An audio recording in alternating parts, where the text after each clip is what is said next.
Chapter 1851 Boss, are you jealous? Such incidents had happened on the delicacy extravaganza before. And this was the motivation for all the big and small vendors for taking part in the delicacy extravaganza. The delicacy extravaganza would do a 3-month selection for the vendors who wanted to take part in the exhibition to remove those who were unhygienic, and their food wasn't up to standard. This was to protect the customers' interests, and make sure that they could enjoy the delicacy extravaganza. The sky was just getting brighter, and the Aden Square's delicacy extravaganza exhibition venue was already getting busy. The vendors were carrying all kinds of equipment and ingredients into the venue, and began their preparations.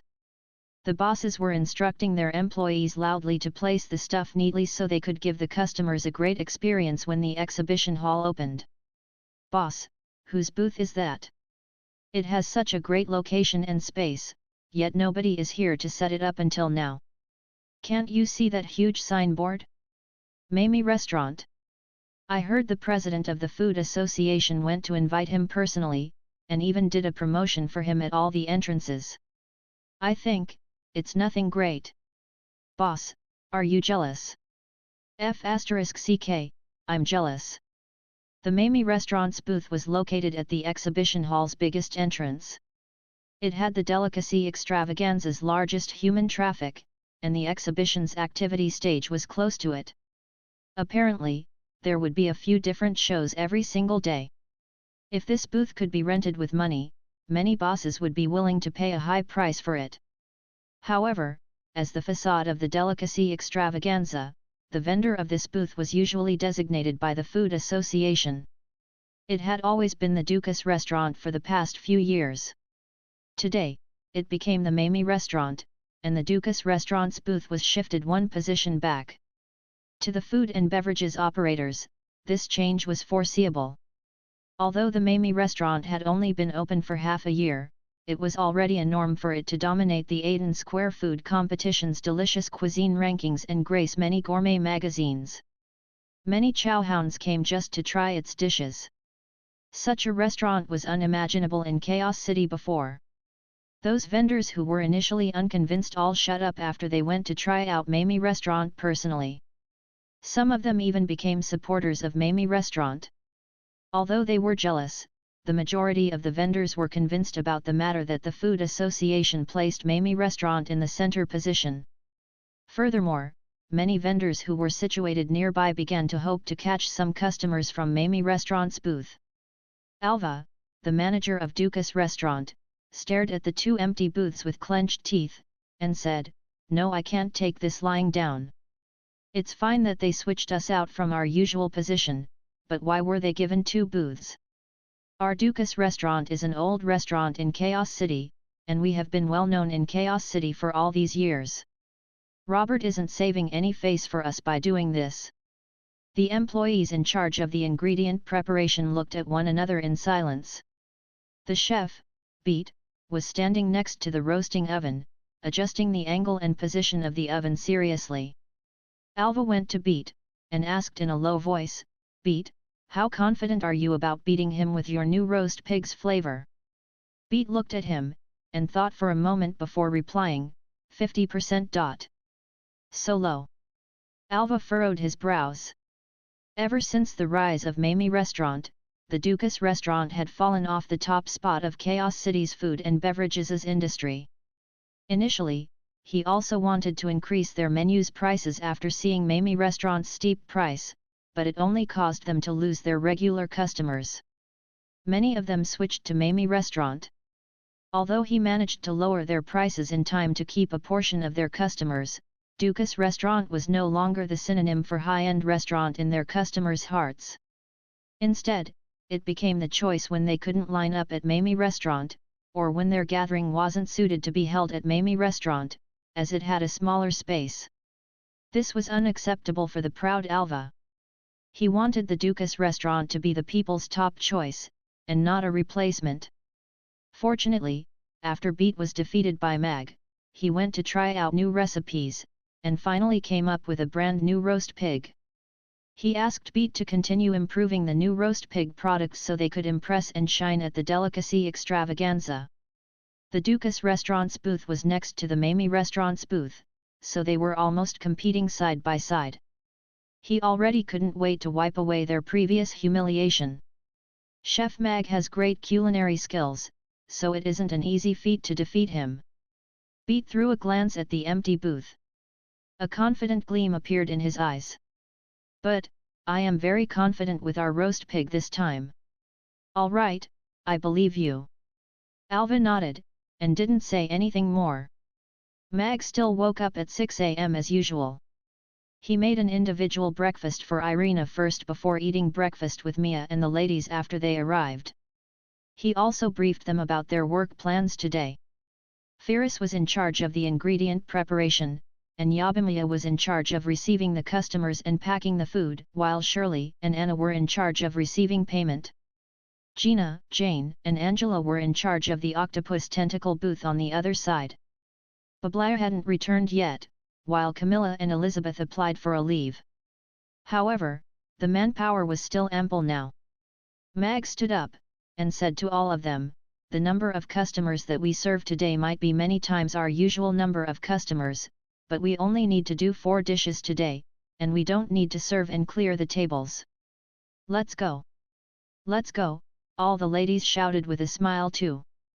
"Then, let's set off now. We still need to decorate the booth simply."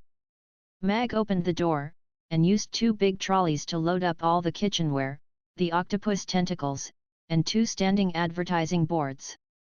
Then, they proceeded to the delicacy extravaganza. Mag didn't bring too much kitchenware, a triple stove, 3 grilling stoves for the octopus balls, and a movable chopping station. After setting all of them up, the booth was still very spacious. On the other side, Gina and the other ladies had already placed the octopus tentacles on the shelves. The L-shaped shelves facing the entrance were filled with octopus tentacles of all sizes, which looked rather intimidating. "This octopus tentacle is huge.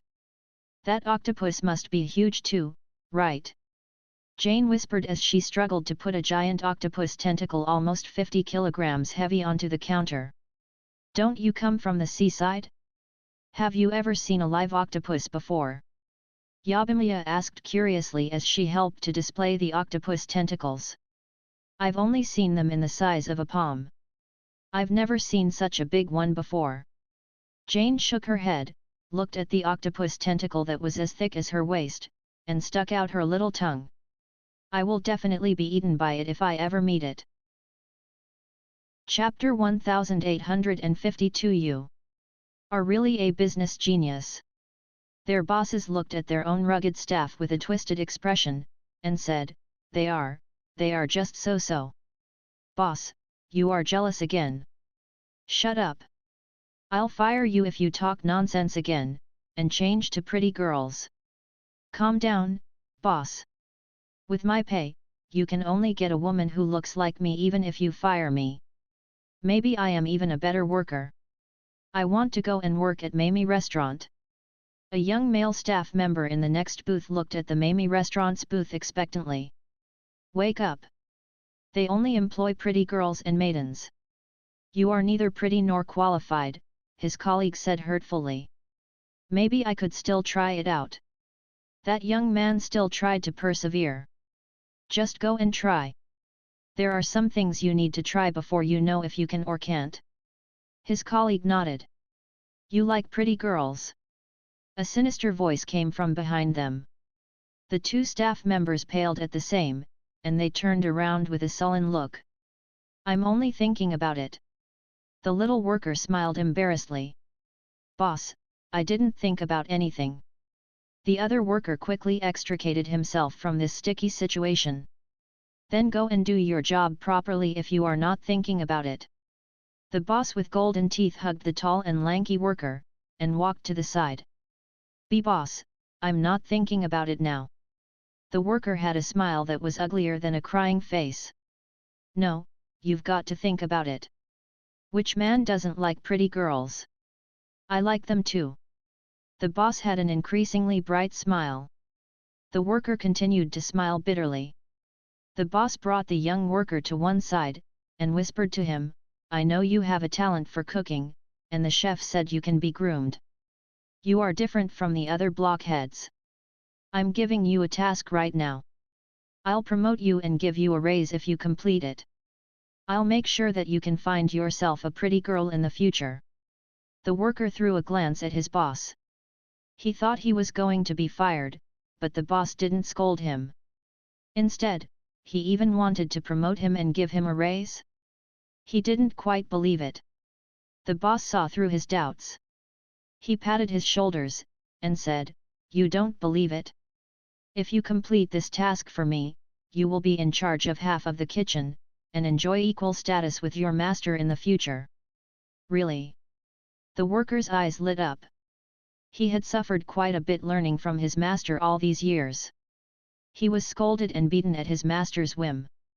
Although he had learned quite a bit, he had been wondering when he could finally graduate from this life. He didn't expect the boss to toss up such enticing terms. "Please say it, boss. I will do whatever you tell me to do." Smart kid. Big Gold Teeth nodded with satisfaction. He got closer, and said, "Apparently, the Mamie restaurant's boss said he will publicize 4 recipes today, and conduct on-the-spot teaching. You don't have to come to work today, just take a little notebook, and stand at the Mamie restaurant's booth for the whole day.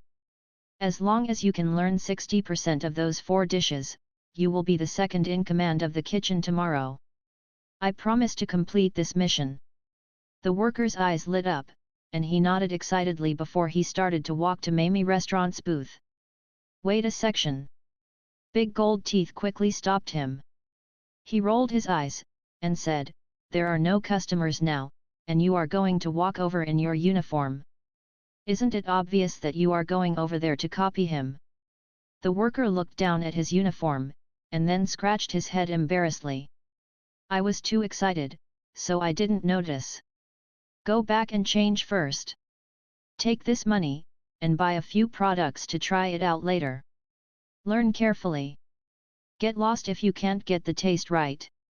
Big Gold Teeth gave him 2 gold coins before asking him to scram. The worker kept the gold coins carefully before skipping away. He had already begun to imagine getting a promotion and a raise, marrying a pretty girl and attaining the peak of his life. It wasn't a secret that Mag was going to publicize his recipes and conduct on-the-spot teaching. All the other restaurants were having ideas. They didn't want to miss this opportunity where they could copy his recipes openly. Regardless of how much they could learn, they had to know how to make it at least.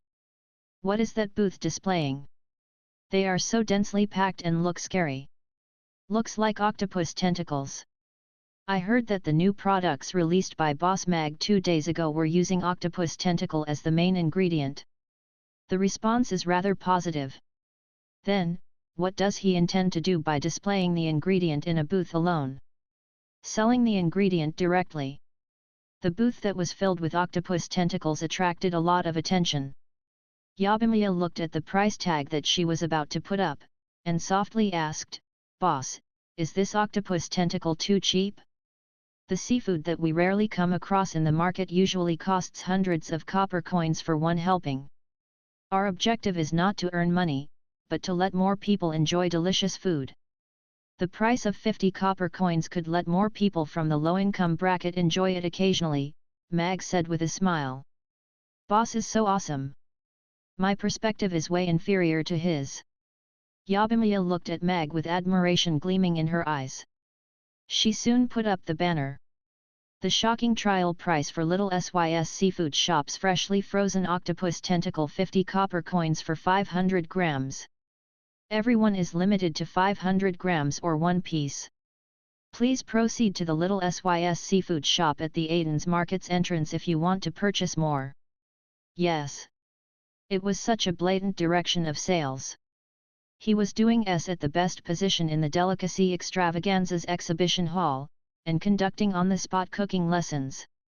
Mag felt that he would be the top salesperson in the culinary world if he could go back to his original world. Soon after, Robert specially came over to greet Mag. His expression obviously froze when he saw the booth that was full of octopus tentacles. However, he soon recovered his warm smile. Are you ready, Boss Mag? Mag pretended not to see the change in his expression, and continued to speak with a smile. Yes. There's not much variety, so the preparation is much easier. Anyway, Robert was also using him and Mamie restaurant as the delicacy extravaganza's selling point, so it made them even. The delicacy extravaganza is 7 days long, and there will be a Best Dish award for the delicacy extravaganza on the last day. Do you want to reconsider taking part in it? Robert said out loud what he came for. Can't we take part for just 1 day? Mag smiled. Robert pulled his lips. He indeed would like Mag to take part for all 7 days of the delicacy extravaganza, but Mag obviously wasn't interested. Theoretically, you can, but this award will be eventually decided by the total votes cast after 7 days. Hence, you might not have an advantage if you only set up for 1 day. The publicity effect will be quite good if it gets the delicacy extravaganza's Best Dish award, Robert added. I see, Mag lamented. The most important thing now was to promote the octopus tentacles. If the Octopus Tentacles series could get the Delicacy Extravaganza's Best Dish award, it would naturally gain more exposure.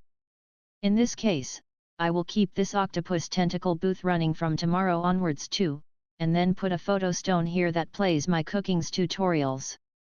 I will take part virtually for the next 6 days.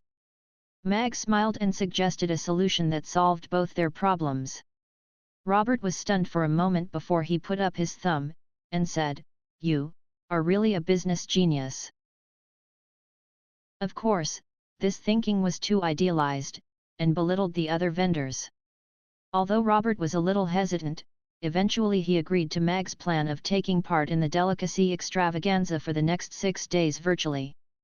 This innovative method of participation might bring some new changes to the delicacy extravaganza. It was already 8 a.m. when Mag and the ladies finished their preparation work. Robert gave a speech, and the delicacy extravaganza opened right on time. The customers surged into the exhibition hall via all the various entrances. The main walkway, where the Mamie restaurant's booth was, had almost half of the human traffic.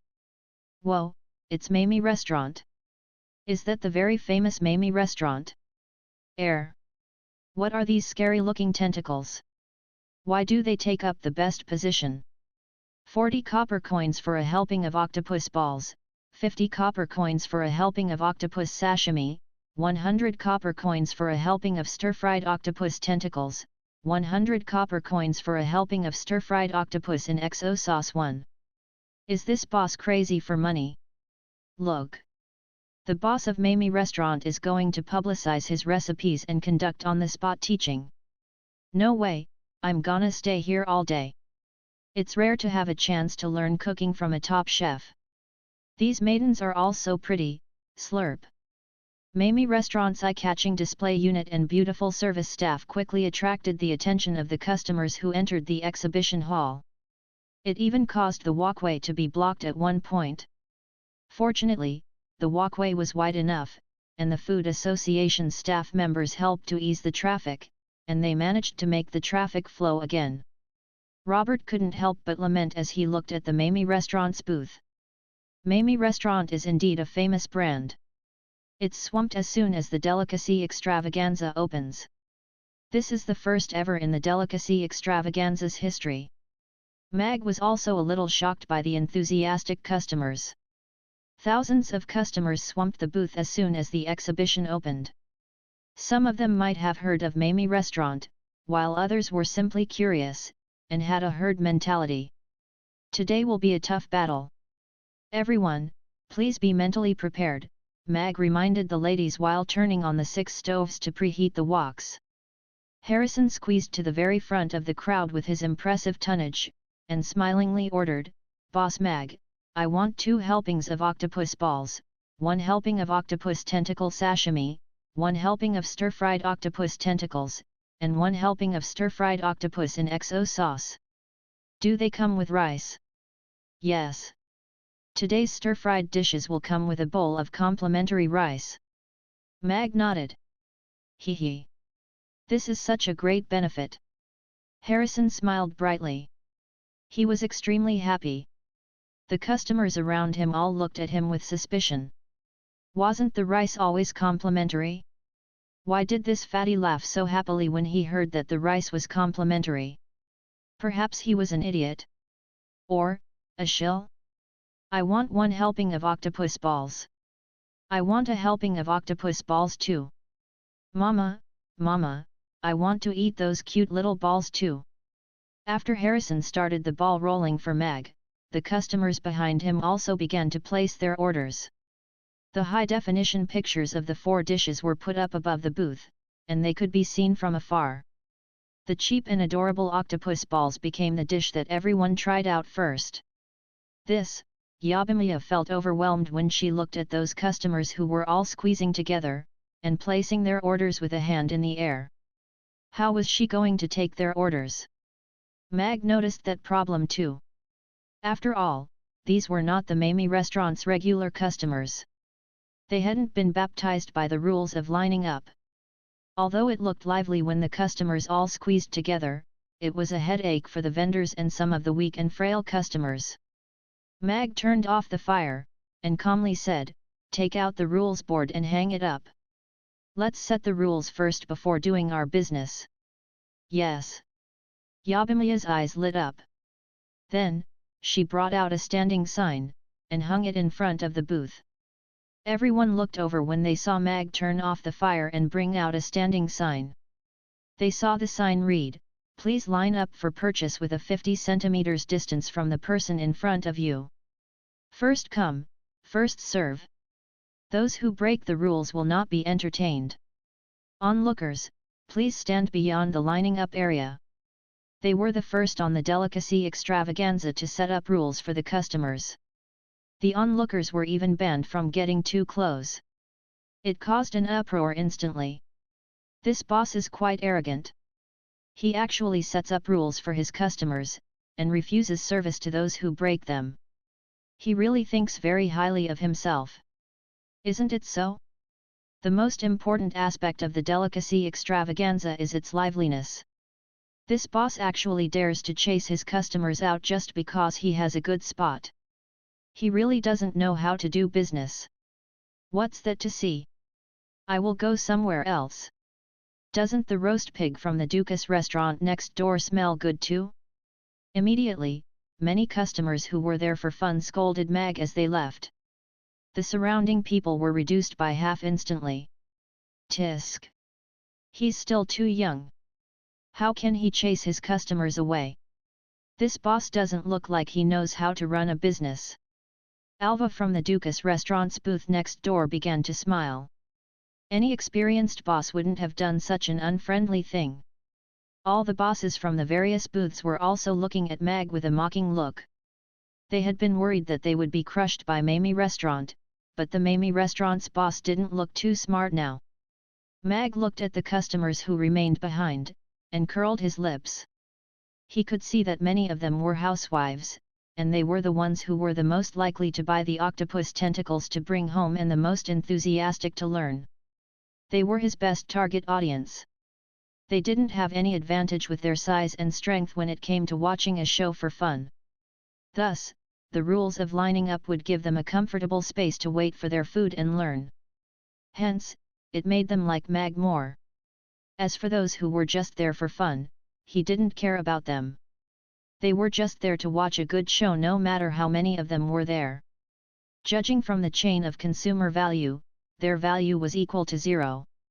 It was even worse than pet dogs. The precious front row positions, of course, should be given to those valuable women. Dear customers, I am the chef of Mamie Restaurant, Mag. Thank you for coming to support us today. We can't operate without rules. We can't take orders and serve if there are no lines and order. Therefore, could all of you stand in a row of 8 people and line up backwards with a 50 cm distance from the person in front of you? Please turn towards the exterior of the exhibition hall after you reach the evacuation point. Just continue to line up according to the sequence. I can promise all of you that we will take orders and serve according to the line sequence, so I wish all of you could obey the rules of lining up by yourselves. Mag said to those customers who were still standing at the booth with a booming voice. Soon, the messy crowd of customers in front of the booth began to line up according to Yabimiya and Shirley's guidance. They formed 8 lines, and extended out with a 50 centimeters distance in between. It was very orderly. Are the people actually willing to line up? The bosses who were ready to serve the straddling customers stared with wide eyes when they saw that. 1XO sauce is a spicy seafood sauce from Hong Kong with an umami flavor. It is commonly used in southern Chinese regions such as Guangdong. XO sauce is made of roughly chopped dried seafood, including dried scallops, fish, and shrimp, which are cooked with chili peppers, onions, and garlic. The more crowded they were, the more popular they were. With the enhancement of the herd mentality, they could attract even more customers. Therefore, all the vendors would employ shills to pretend to swamp their booths every year during the delicacy extravaganza. They had never seen any vendor who would push the customers that swamped their booth away, or requested that they line up for purchase. However, that was what Mamie Restaurant did, and so many customers actually obeyed that. The staff member strode to Robert, and asked, "President, will that affect the extravaganza? Do we need to interfere?" "There's no need to. Rules and order are Mamie Restaurant's specialty. Letting their customers dine gracefully is what every vendor should learn." Robert shook his head. He frowned as he watched those vendors slowly get surrounded by the crowd, and said, "The delicacy extravaganza's ambience in the past years was too rushed. Many vendors had even forgotten that the taste of their food should be the core of their competitiveness. Lying to their customers will only continue to smear the delicacy extravaganza. But get 2 staff members to guide the customers lining up at the Mamie Restaurant's booth. As long as they don't affect the other customers coming in and going out, give them as much freedom as possible," Robert interrupted him. "Yes." The staff member strode away. "Thank you for cooperating, everyone. Now, please start to order according to your sequence," Mag said to the cooperative customers with a smile. Mamie Restaurant's mode of operation is indeed the most comfortable. Harrison, who automatically let the ladies go first, and took the 3rd spot, looked at Mag with an appreciative gaze. "I want a helping of octopus balls, but chef, are you really going to teach us on the spot? Are you really sharing your recipes?" A young housewife standing in the first row looked at Mag with admiration. "I always go to eat at Mamie Restaurant. I am your die-hard fan."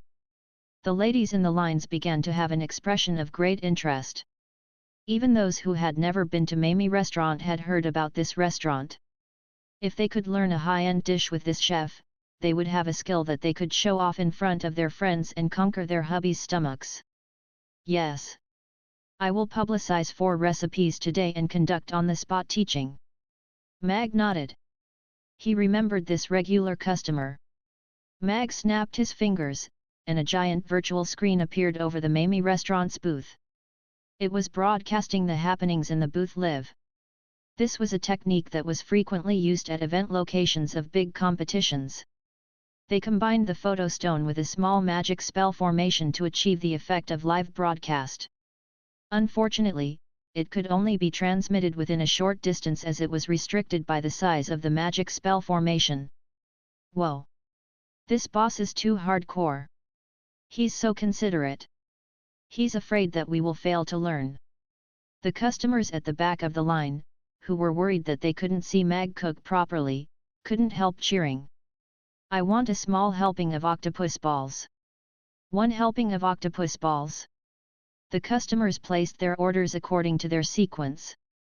Many of the ladies had had breakfast before they left home, so they only ordered the octopus balls.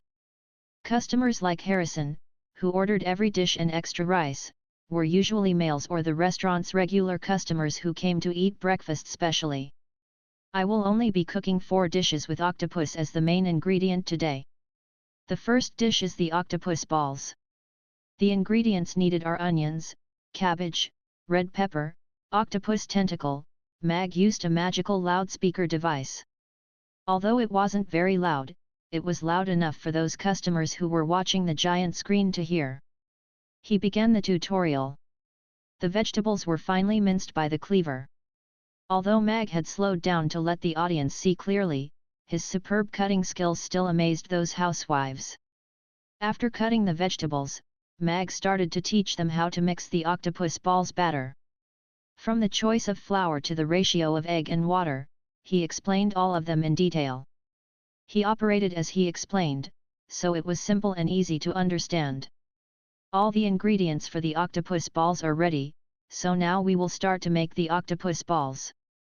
First, turn off the fire to preheat the specially made octopus ball grilling pan, and then pour in an ample amount of oil. Use a ladle to scoop up the batter, and pour into these little holes. Mag's action was smooth, and his operation wasn't affected at all while he explained. The vegetables and octopus tentacle were scattered over the batter before another layer of batter was added to the brim of the grilling pan. He used a bamboo stick to swipe across the grilling pan before he quickly turned the half-formed octopus balls to one side. Golden brown octopus balls were soon presented in front of all of them.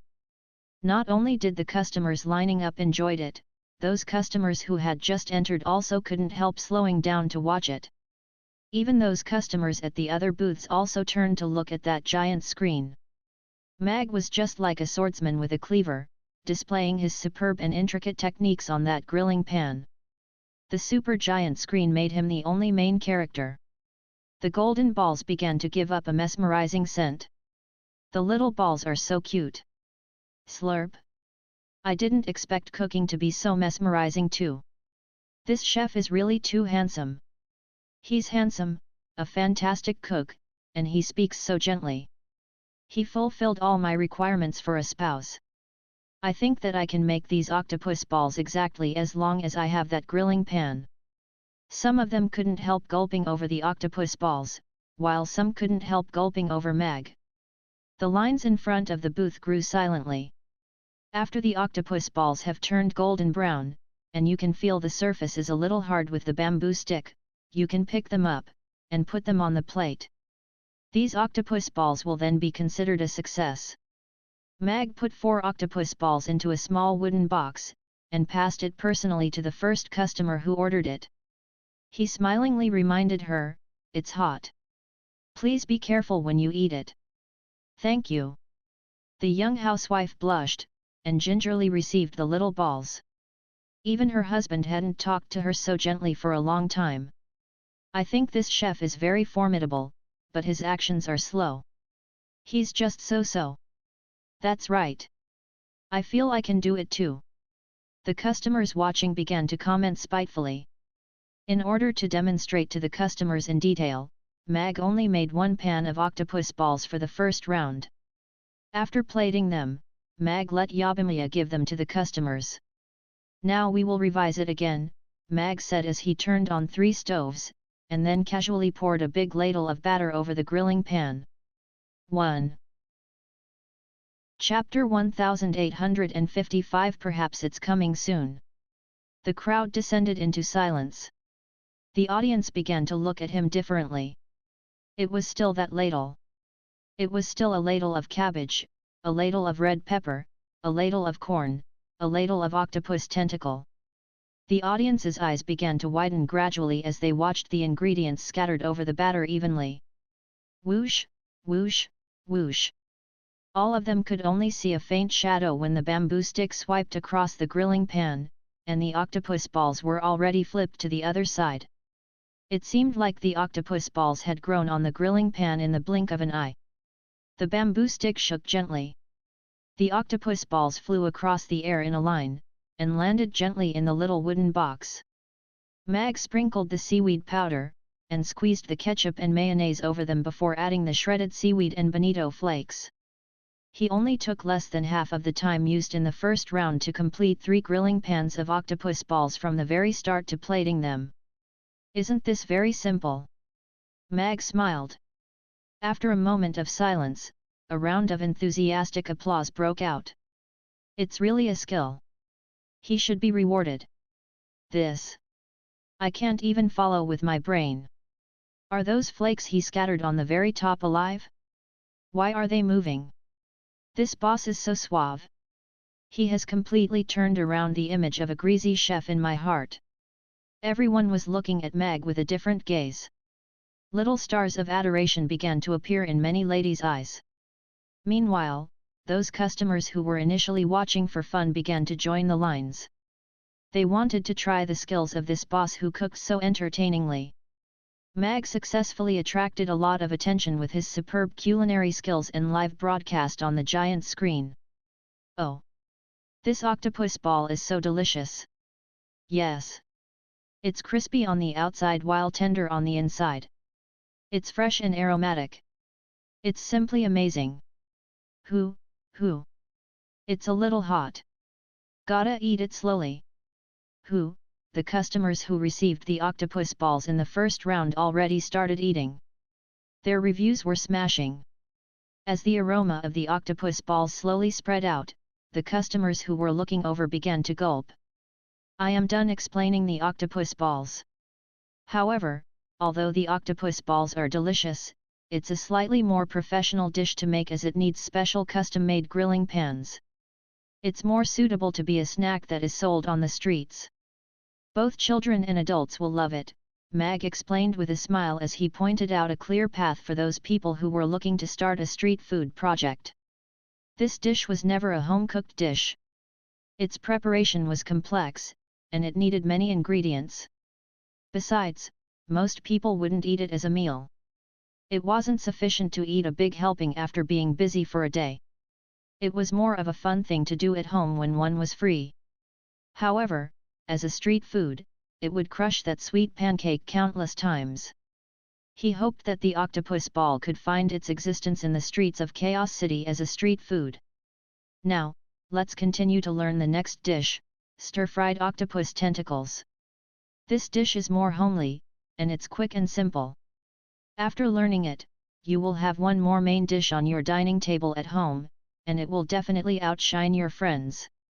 Mag took a bunch of small-sized octopus tentacles from the side, and began to explain and demonstrate from how to process the octopus tentacles to the amount of ingredients and the techniques of matching and processing them, to stir-frying them and adding condiments, etc. Every single step was explained precisely in detail. Silence fell again. However, the aroma of the stir-fried octopus tentacles was even more direct and aggressive compared to the subtle octopus balls. The octopus's aroma began to spread after it was stir-fried. Under the enhancement of the spiciness, it became very aggressive. Gulp. This aroma is simply too enticing. I didn't feel much for the octopus balls, but this. I think I can eat 2 bowls of rice with it. The enticing aroma caused a small commotion among the customers.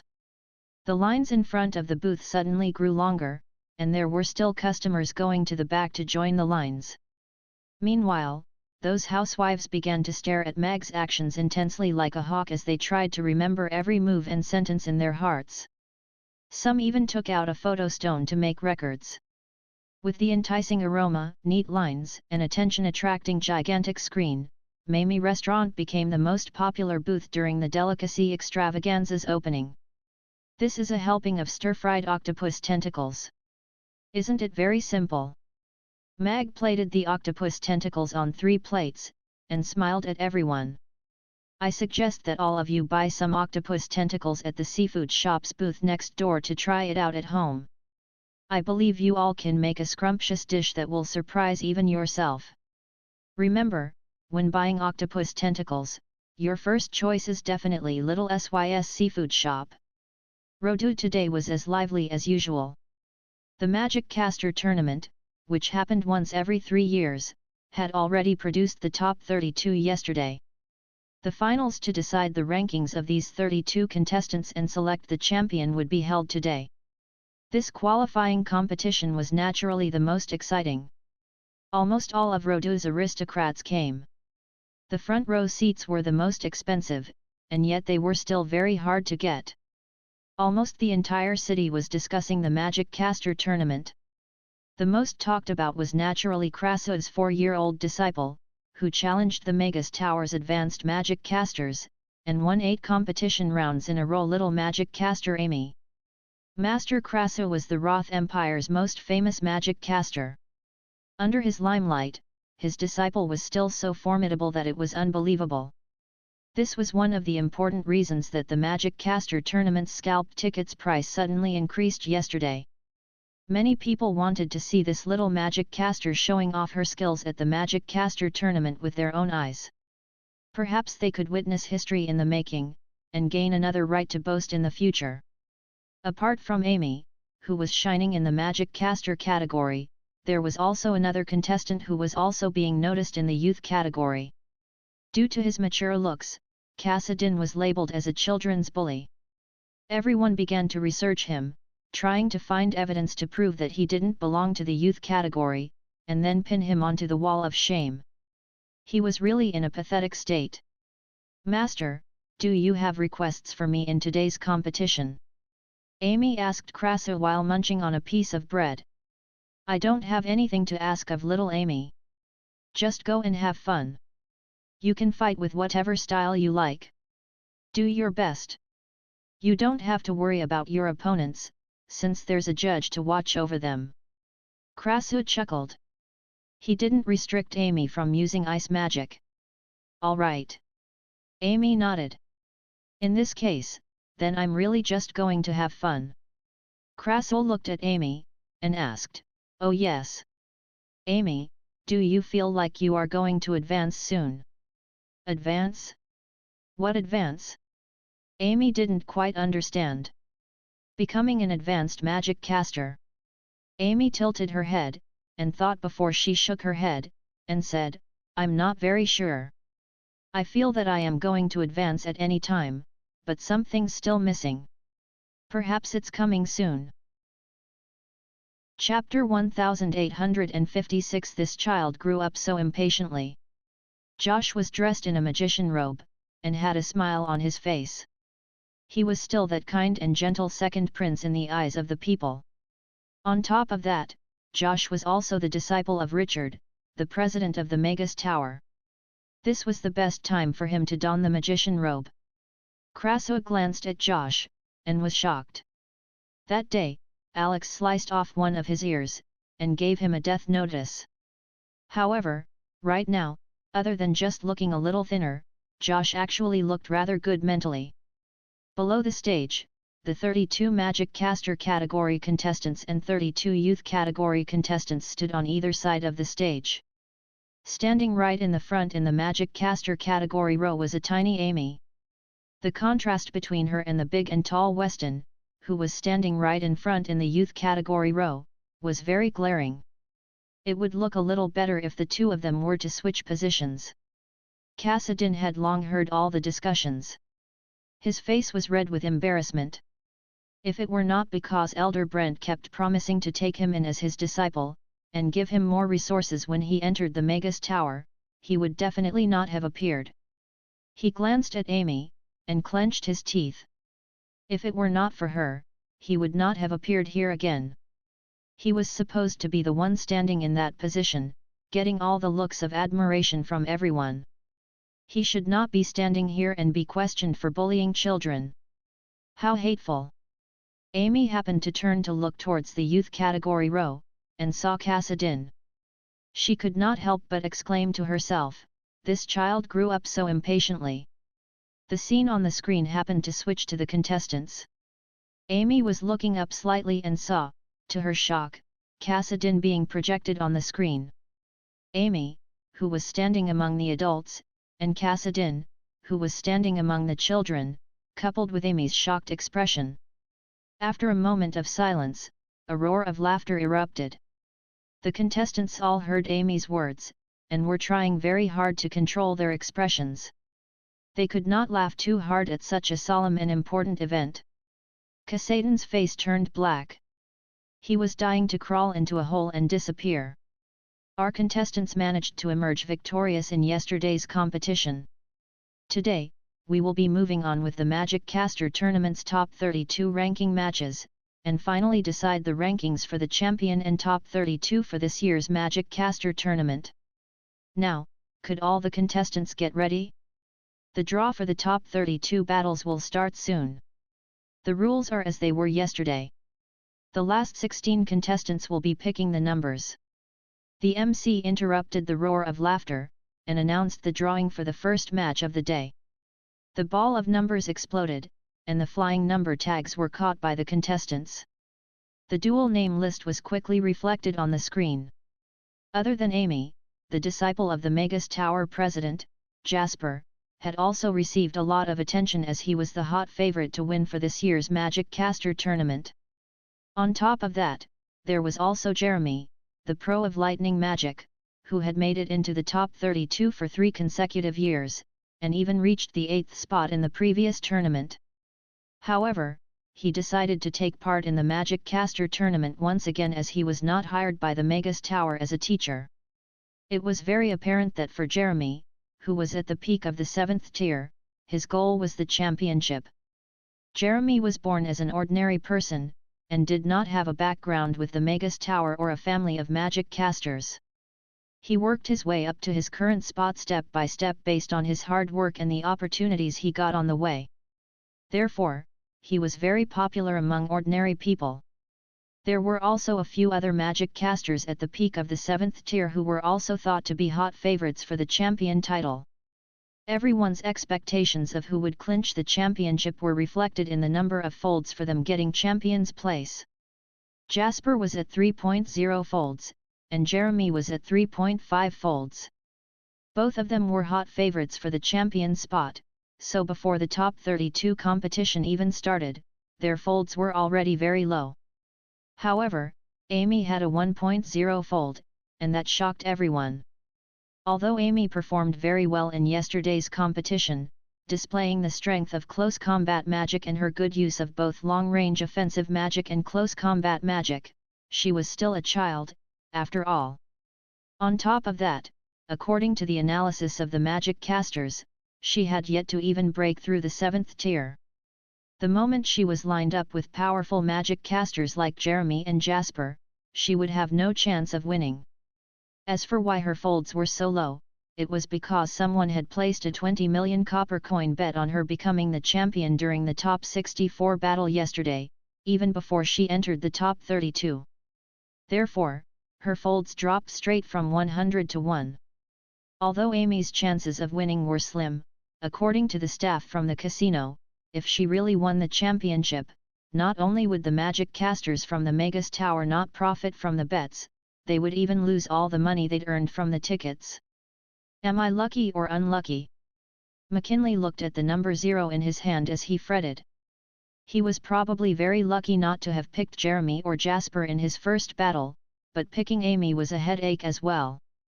Although she had yet to break through the 7th tier, even Albin from the Magus Tower lost to her yesterday, and that meant that her capabilities could not be measured purely with her tier.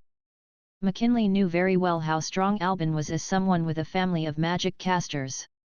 However, as an advanced magic caster, he also had his dignity and pride. When the MC announced for everyone to take their places at their respective areas, he started to quickly brainstorm over what to do. The key to Amy's win was to act before her opponent. And as her opponent, even an advanced magic caster would find it very difficult to win if they were unable to cast their advanced magic. Therefore, the key to this battle would naturally be how to defeat her before she even got close. What a headache! McKinley locked his brows together tightly. Amy glanced at the number tag on her waist, and then hopped along to the battle arena she was supposed to go to. For the top 32 battle, the area had doubled again, allowing both parties to fully unleash their capabilities. Amy stood at the center of the arena, and looked at McKinley, who was standing almost at the edge, curiously. When she saw that he had his brows tightly knit together, she could not help but ask, "This big brother seems a little unhappy." Most of the screens in the area were broadcasting the scene at Amy's arena. Isn't that McKinley from the Longguard family? The Longguard family is a family of talented magic casters. They had been the magic casters who had moved to become advanced magic casters the fastest recently. I remember that he's a fire magic caster. He's not bad. But little Amy's master is the god of fire, Krasu. The duel between flames. I guess this would be one exciting duel. The audience chatted fervently, and everyone had their thoughts on how this duel would turn out. All candidates, take your positions. The duels will officially begin. The MC's clear and loud voice resounded the arena. Fire element, listen to my call, chaos without order, make her explode. McKinley raised his magic wand, and chanted his spell. He pointed at Amy, and 3 fireballs with flaming red tails were shot towards Amy. She's so adorable. While the fireballs were flying, 3 firewalls appeared besides Amy, surrounding her. As soon as the fight started, McKinley attacked Amy decisively. He abandoned all the advanced magic that needed longer chanting time, and instead used the basic magic which he was more familiar with for his first attack. The raging fire surrounded Amy, and people almost couldn't see her tiny figure within it. They couldn't help worrying about her when they saw those 3 exploding fireballs hurtling towards her. Although the exploding fireball was a very basic fire spell, with the enhancement of an advanced magic caster's powerful magic, the effective kill zone of these 3 exploding fireballs was sufficient to cover every target within 100 meters range. Could Amy, who lost the advantage of being the first to strike, survive this attack? It became everyone's concern. On the platform, Brent's eyes lit up, and he clenched his fists subconsciously. He would take McKinley in as his disciple if the latter could defeat Amy in this round. Anyway, it wouldn't be his loss to take in such a genius as a disciple. Crassus still had a calm expression. There was even a hint of ridicule and mockery on his slightly curled-up lips. Wow, playing with fire. Amy looked at the raging red firewalls around her and the exploding fireballs flying towards her. Her eyes lit up, and then she raised her hand with a smile. I know this too. A golden purple fire rose from her palm, and the 3 firewalls backed off, and submitted to it as if they had met their king. Let's go, little fireball. The golden purple fire was rubbed into a small egg-sized fireball by Amy, and then tossed out. The golden purple fireball went through the firewall in front of Amy like a sharp sword cutting through a city wall. A 1-meter wide passage was smashed open in the raging firewall, and it couldn't close up for a long time. Bam! The golden purple fireball collided with those 3 exploding fireballs in midair, and exploded into dazzling fireworks. McKinley was shocked that his attack was easily resolved by Amy. That little fireball had released such a terrifying force that even those 3 exploding fireballs' power was offset by it. No harm was done to Amy at all. However, the advantage of attacking first was that his second attack had already descended while Amy was resolving his first. Meteors falling. As McKinley pointed his magic wand at Amy, dozens of meteors dragging a red tail behind them each appeared in the sky above the arena, and crashed towards it. Depending on the delay created by the first magical attack, he gained enough time to launch an advanced magic spell. Although meteors falling was a relatively weak form of magic in the advanced fire magic series and a castrated version of the falling stars, the intermediate spells still couldn't match up to its power. A dozen falling meteors were enough to turn the arena into ruins. Amy could choose to resist it, or get out of the arena. Of course, the results of both choices were no different. From the moment the meteors appeared, he had already won this duel. Meteors? Let me make a wish first. Amy looked up at the meteors with red tails, put her palms together, and closed her eyes. Is she giving up? The judge will help her, right? Such an adorable little girl. Please don't let her get hurt. She's still a child. It's already amazing that she could make it to this stage. A 4-year-old top 32 was never heard of, and most likely won't ever emerge again. The audience looked at Amy, who was surrounded by the firewall with her eyes closed and hands together as the meteors rapidly got closer to her, and lamented that her journey had to stop at top 32. McKinley smiled. If he was to lose to a 4-year-old little girl, that would really be a humiliation on his path to becoming a powerful magic caster. The meteors were less than 10 meters from the ground, and people could feel the scorching heat on the ground. The judge looked up at the burning meteors and then at Amy. He was ready to end this duel. Right then, Amy opened her eyes, and flashed a cute smile at McKinley. I'm done wishing, so I'm going to beat you up seriously now. McKinley frowned before he widened his eyes. Amy crouched slightly, and then leaped up into the air like an arrow. She brushed by a meteor before stepping on another one. Then, she stepped on the meteors one by one, and ice lotuses appeared underneath her feet. She was actually stepping up to the sky, and stomping all those meteors under her feet. She is going up to the sky. A commotion erupted immediately. The audience looked at Amy, who was going up into the sky by stepping on the meteors, with an expression of disbelief. No one expected her to use such a method to overcome McKinley's advanced magic. The hot flames on the meteors actually didn't cause any harm to her. It was as if the flames were just a special effect. Now, it's my turn. Amy stood on the highest meteor, and looked at McKinley, who was in shock.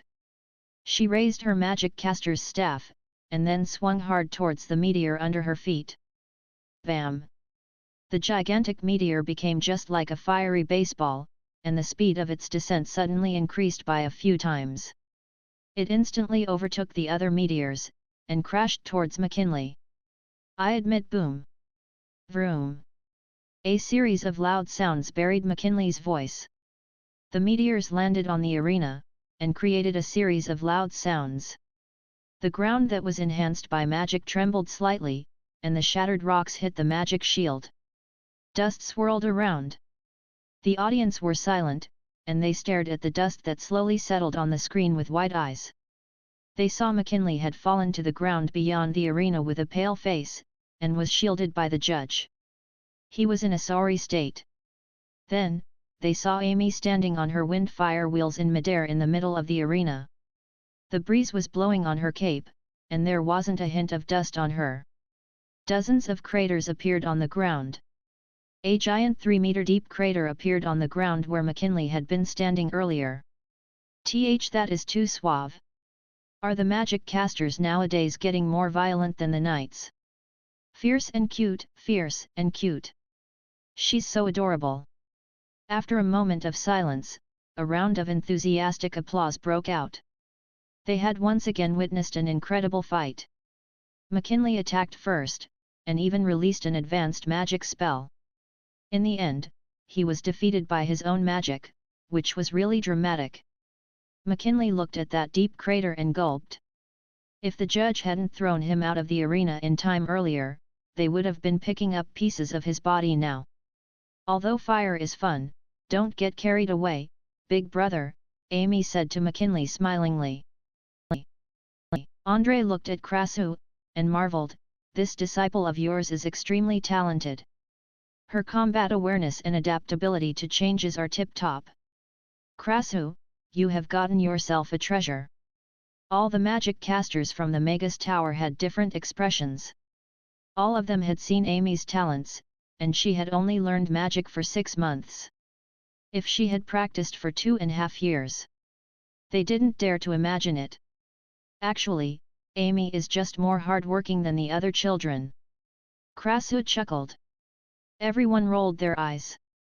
If being hard-working was enough, then those magic casters who practiced constantly apart from eating and sleeping should have all become great magic casters. Some people couldn't reach her starting point even after striving for their entire life. The magic casters' world was that cruel. The adults nowadays don't seem to take setbacks very well. Amy looked at McKinley, who was being carried away, and shrugged. She turned to walk to the waiting area. She observed the duels at the other arenas as she walked. Then, she kept revealing a shocked expression. Amy returned to the contestants' resting area to wait for the start of the next round. She picked up a specially supplied chicken drumstick, and softly mumbled, "All these big brothers are so formidable. Looks like I will have to compete seriously." The magic caster in charge of drawing lots at the side twitched his lips. Could it be that she had been only playing from yesterday till just now? Amy watched the big screen while munching on the drumstick. She would occasionally clap and cheer for those magic casters who performed extremely well. She had transformed into the greatest onlooker. She didn't look like a contestant who had just won a round in the top 32 competition earlier. She managed to capture a new batch of fans when the broadcast camera focused on her occasionally. Only the magic caster standing next to her had a weird expression. The little girl wasn't cheering randomly. She was mumbling, "I've learned that. I can do that too. Oh, magic can be played like that too, I've learned it." "What's that? On-the-spot learning? This is the intense top 32 qualifying matches that you are taking part in too, alright." Jeremy was the second person to finish his duel. He indeed lived up to his name as the pro of lightning magic. His terrifying lightning magic had rendered his opponent helpless. He displayed his peak 7th tier power to the max and won easily. An opponent who deserved to be treated seriously. Amy looked at Jeremy, who was walking to the waiting area, with bright eyes. Jeremy was stunned when he saw Amy sitting in the waiting area. He was obviously surprised that someone could finish dueling quicker than him. However, he soon recovered his cool and aloof composure. He went to sit down at his numbers area, and closed his eyes to rest. Then, Jasper came to the waiting area too. He also had a shocked expression when he saw Amy. He thought her journey would end here. He didn't expect to see her again in the waiting area. His gaze had a battle intent when it landed on Jeremy. There was only one opponent that he took to his heart at this year's Magic Caster tournament. The contestants who won gradually returned to the waiting area.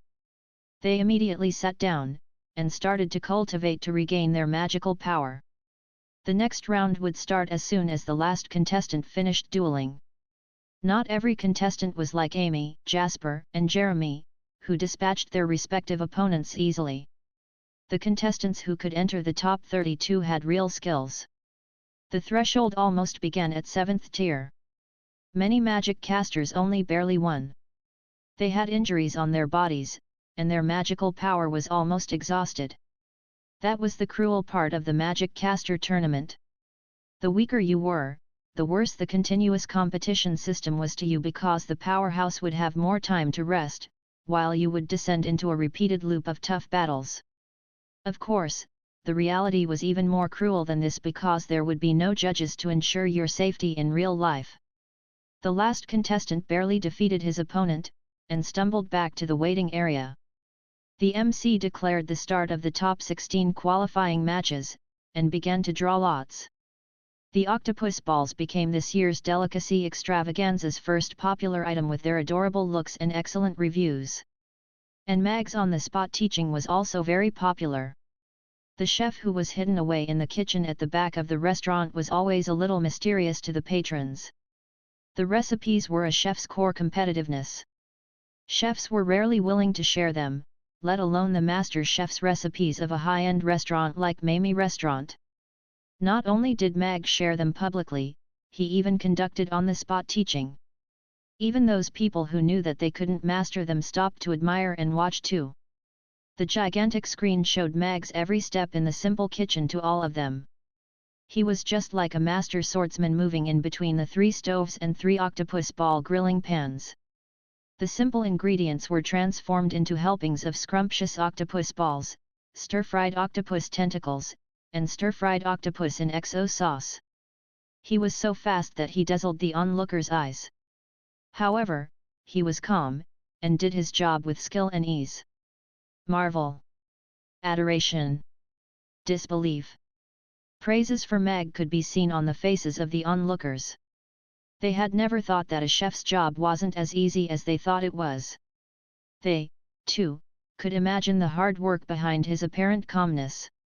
Of course, it was the enticing aroma of the stir-fried octopus tentacles and the stir-fried octopus in XO sauce that kept them around.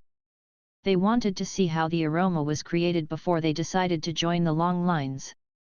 The octopus ball was an excellent after-meal snack that was suitable for both adults and children, while the stir-fried octopus tentacles and stir-fried octopus in XO sauce, paired with a bowl of rice, were a lethal attraction to the hungry people. It wasn't hard to understand why the octopus sashimi was being ignored. People were resistant to eating raw octopus, as even the orcs were used to roasting their meat now. The lines in front of Mamie Restaurant's booth had already turned out from the entrance. There were approximately 1,000 people in the lines. It was the most popular booth of the delicacy extravaganza within the first hour of opening. Its popularity was unrivaled. The other booths that were swamped seemed to have the same few people squeezing at the front, while Mamie Restaurant's 8 lines of people could be seen moving forward. This was also one of the reasons why more and more customers were willing to go to the back and join the lines. Meanwhile, the seafood shop's booth next door was also very popular with the housewives. The 50 copper coins per 500 grams of octopus tentacle wasn't cheap, but it also wasn't expensive. An ordinary family could still afford it occasionally. After learning the unique recipe from a high-end restaurant's chef, and watching his live demonstration, the housewives only wanted to return home to their kitchen to try cooking a helping of stir-fried octopus tentacles themselves to impress their husbands and children. Angela placed an ice pack together with the weighed and packed octopus tentacle with consideration to ensure that they would be able to have the freshest and tastiest octopus tentacle after they returned home from the delicacy extravaganza. The address of Little SYS Seafood Shop was also printed on the packaging. They believed that the careful housewives would return as the seafood shop's customers after they tried it. Am I going to get popular? One mag raised his eyebrows as he looked at the huge crowd surrounding the booth and watching the demonstration. Chapter 1859 I don't regret loving you, either. Therefore, after 3 rounds of explanations, Mag decided to play the recorded video. Dark technology was indeed good to use. The teaching videos of the 4 dishes were played in turn. After each teaching video was done playing, he would play a short clip of him cooking to let the audience see how a real chef worked. Compared to the times when he worked at Mamie Restaurant, where he had to handle dozens of dishes, handling 4 dishes wasn't a test to Mag at all. However, the restaurant only operated for a few hours, while the delicacy extravaganza's booth lasted for the entire day without a break. That was the real test. Boss, the small-sized octopus tentacles are almost sold out, Angela reminded Mag softly. The refrigerator is below the display unit. It's filled with small-sized octopus tentacles. You can replenish it any time. Mag saw that the small-sized octopus tentacles, which were originally stacked up as high as a mound, were about to run out, but nobody was buying the large and extra-large octopus tentacles. Hence, he let the system change all the stock to the small-sized tentacles. All right. Angela nodded. She opened the refrigerator's door, and it was indeed filled with small-sized octopus tentacles. If the refrigerators below the display unit were all filled with stock, then they wouldn't have to worry about the stock running out. Your octopus balls. Yabimiya passed a helping of octopus balls to a maiden in a light yellow long dress in front of her. Thank you.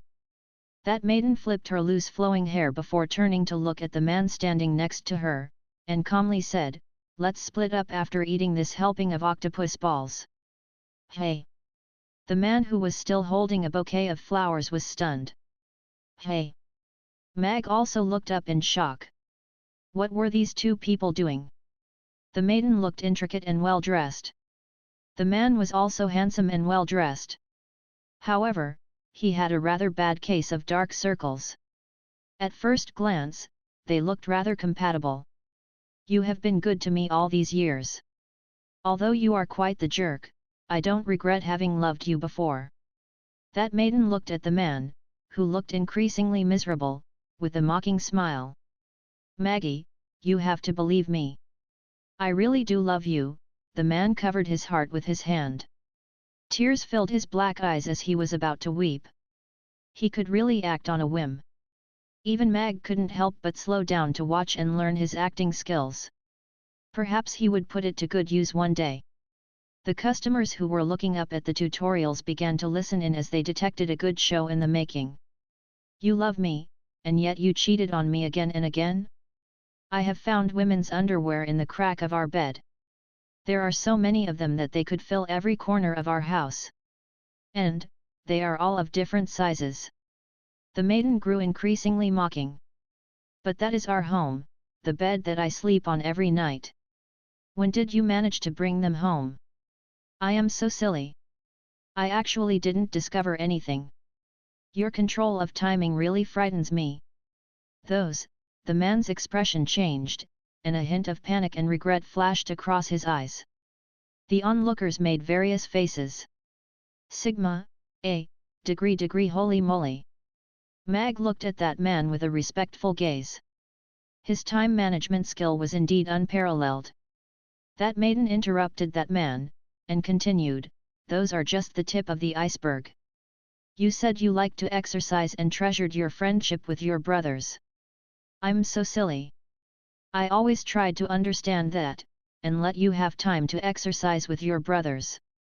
If I hadn't seen your diary a few days ago, I wouldn't have known that multiplayer sports that you guys love is actually that kind of sports.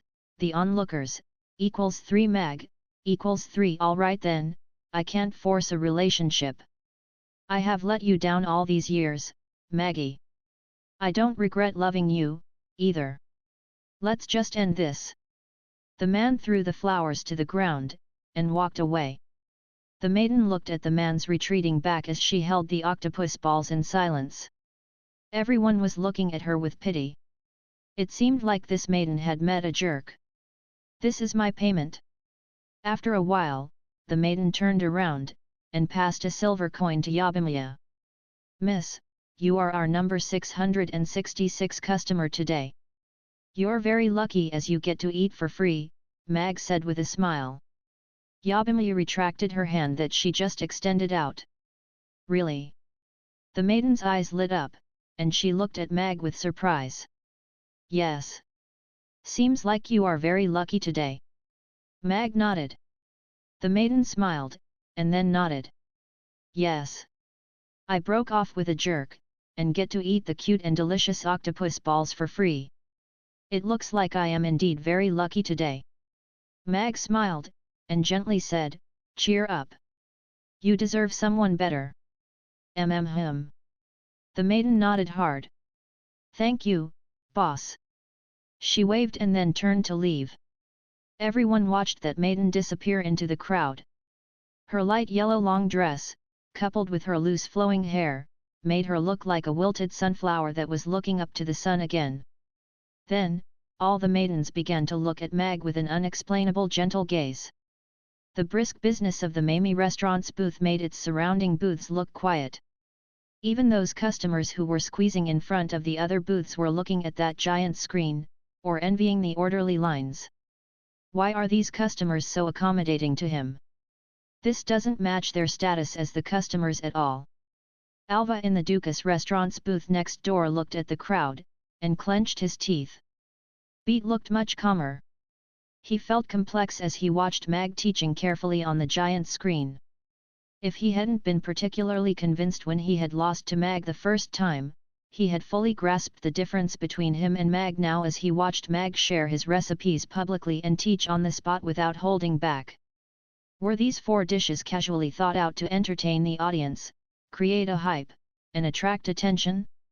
Judging from those customers who heaped lavish praises on it and the aroma that kept spreading over, that was not the case. These were delicacies that were sought after, well received by the customers, and highly profitable. Furthermore, every dish wasn't easy to make. Even if others wanted to copy them, it would be difficult to achieve the same taste. Just like Mamie restaurant's other dishes. Alva had asked their kitchen to replicate them more than once, but they could never replicate any dish exactly. It was even very difficult to achieve a similar taste. This was what made Mamie restaurant a unique existence. However, Mag was selflessly sharing these 4 dishes with everyone. One would never find another chef in Chaos City, or perhaps on the whole Norland continent, with such broad-mindedness and confidence. Chapter 1860. It's a pity that there is no if. Amy was lucky after she advanced to top 16. She met magic casters who were injured by the continuous competition for 2 consecutive rounds. Depending on her energetic state and attacking speed, she won easily, and was the first to advance into the top 4. Amy won again. Who could have expected that the first to enter the top 4 would be a 4-year-old girl? Even though her opponent was injured in the legs, had difficulties moving, and almost depleted his magical power, luck is almost part of one's potential.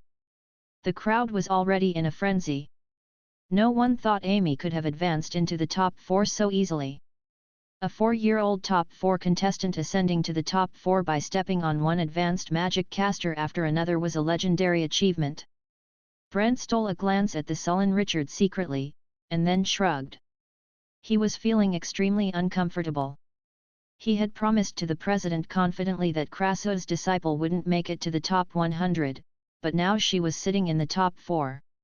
She had already defeated 3 Magus Tower's disciples along her journey.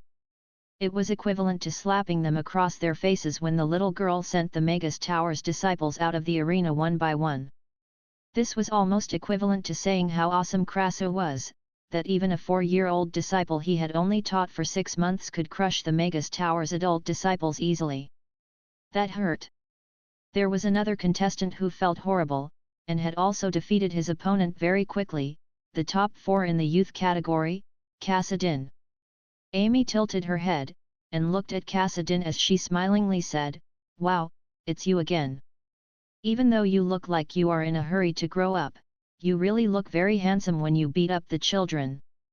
Kassadin, who was initially shocked that Amy could actually advance to the top 4, blushed when he heard her words.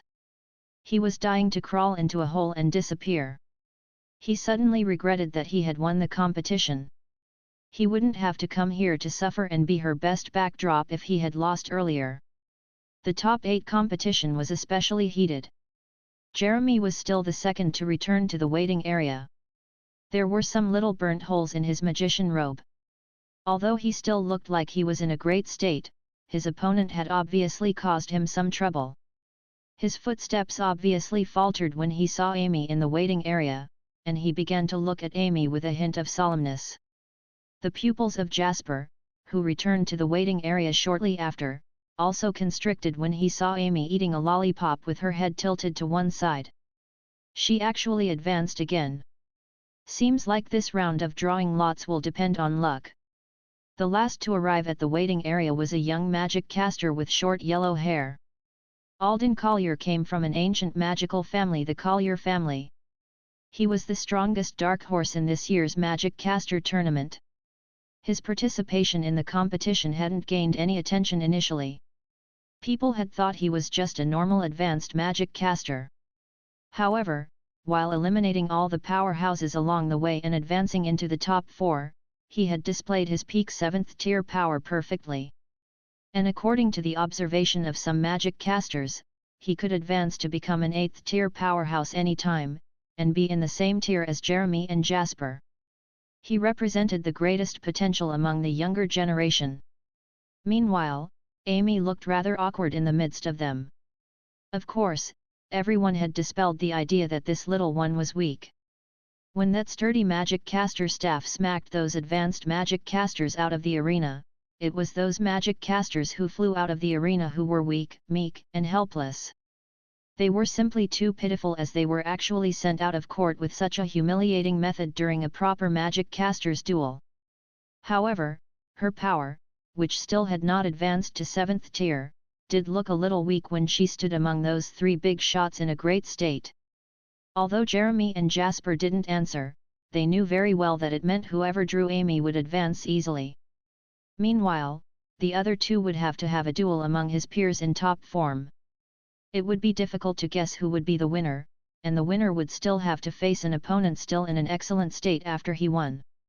This was indeed a test on their luck. Richard looked at Krasu, who was looking extremely smug, and jealously said, "Your disciple is indeed very lucky to have advanced to this stage. However, she will have to stop here."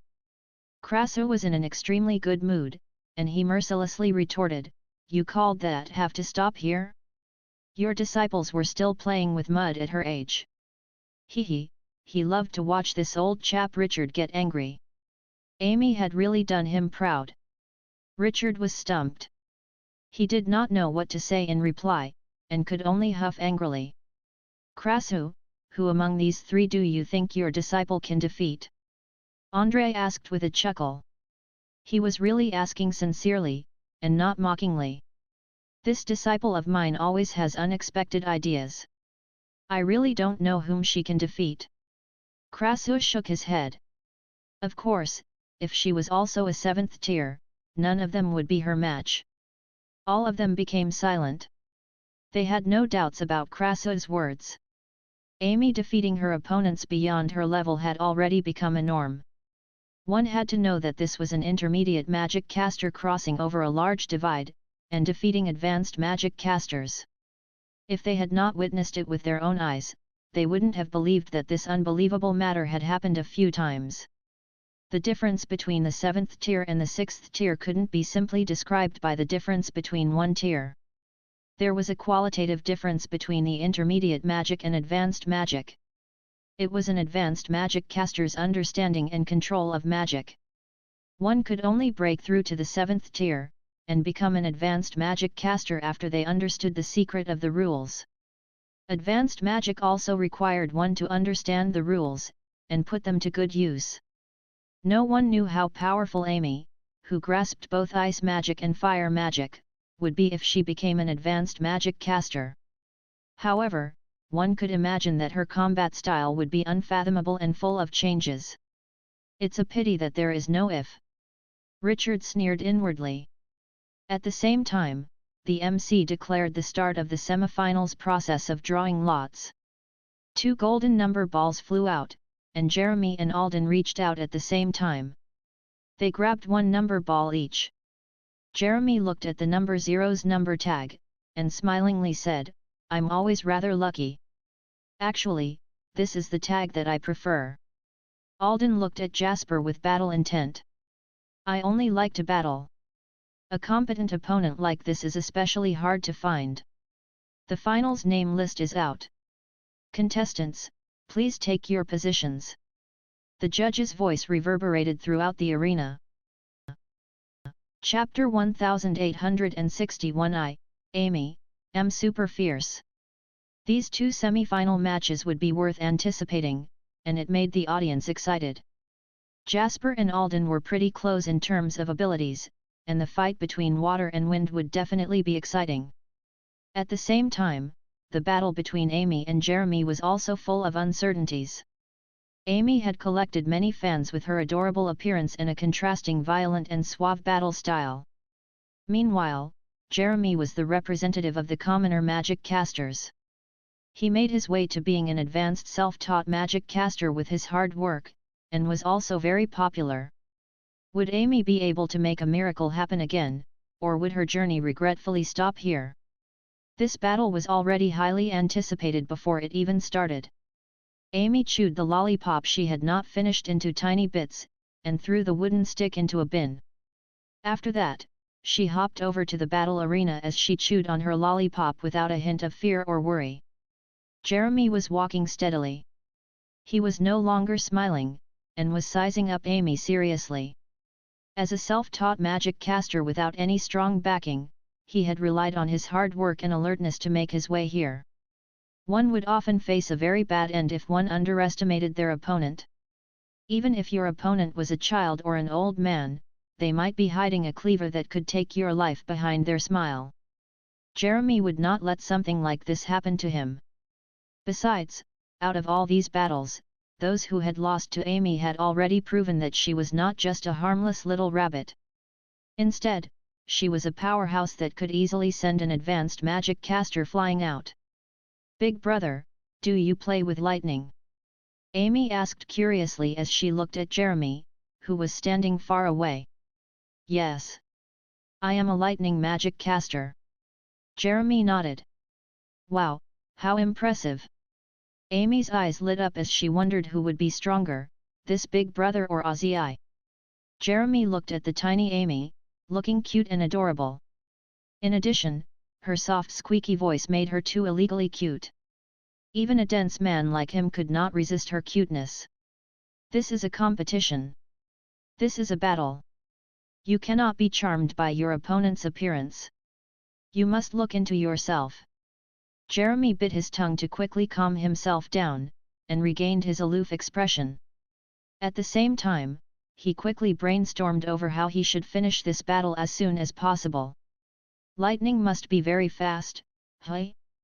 In that case, how can I be faster than lightning? Amy propped her chin on top of her hand, and fell deep in thought as she looked at Jeremy. I guess Jeremy will win, right? I've bet my whole fortune on him clinching the champion title. This is definitely a lucky draw. If you drew Jasper or Alden, you would have to pay a high price to win the semifinals, and if you meet an opponent in good condition in the finals, you would basically have no chance of winning. If Jeremy lost this round, the casino would probably go bunkers. I heard that a big boss had bet 20 million copper coins on little Amy. Who knew she could get into the top 4? The screen in the arena was split into two to broadcast 2 battles at a time. The audience were conversing fervently. Those gamblers who had put their whole family fortune into the bets appeared very nervous. The casino controlled by the Magus Tower was indeed going bunkers. A 20 million bet was initially thought to be free money. No one thought that Amy would be able to advance and slash her way into the top 4. She seemed undefeatable, and it even looked like she would clinch the champion title. If she were to win the champion title, the casino would have to pay 2 billion. The casino was in a state of frenzy. The tickets that the Magus Tower collected might have to all go to the debt. The triennial Magic Caster Tournament was set up not just to pick up magic casters for the Empire.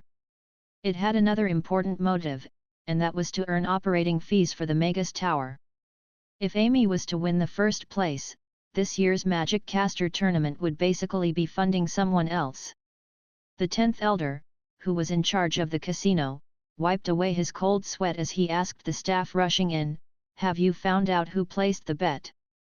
10th Elder, "I've found out that it was Duke Abraham," that staff member answered bitterly. "It's the Duke." The 10th Elder was stunned when he heard the reply, and his expression turned even more bitter. If it was someone else, even if the worst-case scenario happened, they might be able to find a way to smoke their way through the debt. However, the king's blood brother, the Duke of the Empire, was not someone they could deal with. "Sir, don't be so worried. That little girl is up against Jeremy this round. She definitely won't win, much less obtain the champion title," that staff comforted. "Yesterday, you said that she wouldn't make it to the top 32 and now she's already standing on the semi-final stage."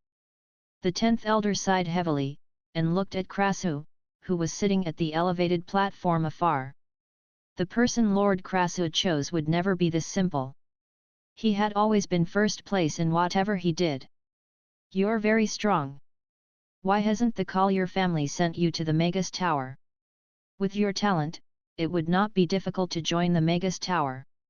Jasper looked at Alden, who was standing in front of him, in puzzlement. "Joining the Magus Tower would not make me stronger. Training has always been up to the individual. So, why would I want to join the Magus Tower?" Alden asked in response with a smile. "You're very proud." Jasper frowned. "This is the Collier family's tradition. Before the Magus Tower appeared, we had already existed, and we've never thought that joining the Magus Tower was anything glorious." Alden lifted his chin up slightly. "On top of that, our family believes that battles can make a magic caster even stronger, and that is why I am here. Do you think you can beat me easily?" "No, it's precisely because I have no confidence in doing so that I find this battle a very meaningful one." Alden shook his head. He looked intently at Jasper, and said, "I hope you can give it your all as well. I want to see how strong a magic caster at the peak of the 7th tier is." Jasper had a serious expression as well. "I will give it my all, and hope you will not disappoint me as well." The conversation between the two of them was clearly heard across the arena. The two had already raised the expectations of the audience before they even started sparring. "Should we also say something?" Amy blinked and looked at Jeremy. The corner of Jeremy's lips twitched. He really could not bring himself to say anything ruthless to a 4-year-old girl. I will also give it my all. Amy clenched her little fists, and said seriously, Amy, am very fierce. Jeremy looked at her tiny fist with complicated feelings, and could not tell how she was fierce. The semifinals commence now. The judge's voice echoed throughout the arena. Chapter 1862 Fire. Jeremy raised his magic wand up, and a minute amount of lightning began to converge at the tip of the wand. Then, he pointed at where Amy was standing. Crack! With a crash of thunder, a silver flash of lightning appeared above Amy, and struck towards her. It's really lightning. Amy looked above her as she stepped to her side. The lightning struck the ground where she had been standing earlier, and left a blackened crater as big as a bowl on the tough rock surface. She actually evaded it so easily. Lightning magic is the fastest magic, and she actually evaded it by walking away? Maybe she is just lucky. That is not luck. If I am not wrong, she is still using close combat magic. Her reaction and speed are so fast that they allowed her to leave the range of the lightning in an extremely short time. Jeremy's first attack had failed, and the atmosphere began to get heated. Hey!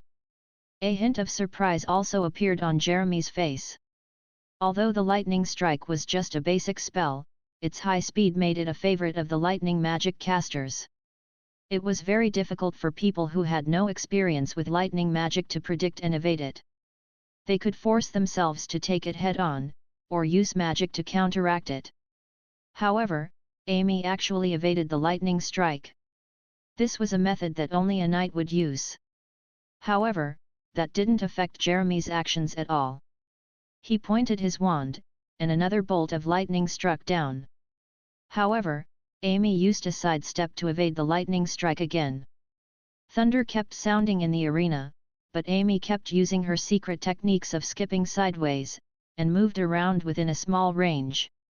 She actually evaded all the lightning bolts, and none of them stuck her. I don't think I am fast enough. I am not as fast as Ozzy. Amy blinked before she grasped her magic caster's staff, and stared at Jeremy. She smiled, revealing her neat and white teeth. In this case, it's my turn now. Jeremy felt as if he was being watched by a cheetah, and a hint of wariness rose in his heart. He wasn't angry and regretful that the lightning bolts didn't strike Amy. He looked at Amy, who transformed into a faint red shadow and dashed towards him, with narrowed eyes. He quickly chanted, and pointed straight ahead. Sizzle! An electric current sounded, and a ringed electric network appeared in front of Jeremy. The silver lightning crisscrossed into a net, and surrounded him within it. Amy's forward dashing figure suddenly halted in front of the electrical net. The tip of her magic caster's staff gave out a red light, and then she smashed it down onto that electrical net. Boom! Rutilant light exploded where the magic caster's staff touched the electrical net. Between the sparks and flickering, Amy stumbled a few steps backwards. The magic caster's staff in her hands was pushed back, and she almost dropped it. The audience, who was expecting Amy to perform another miraculous strike, broke into a commotion. Amy's irresistible close combat magic had finally met the electrical net that she couldn't bulldoze through. A smile appeared on Richard's face too. He nodded at Jeremy with satisfaction. This young magic caster was not bad. He could be one of the few lightning magic instructors in the Magus Tower if he managed to break through to the 8th tier. Crassus still looked as calm as ever. He didn't think that Amy was going to lose. It's a little numb. Amy shook her right that was a little red as she looked at that electrical net that was surrounding Jeremy.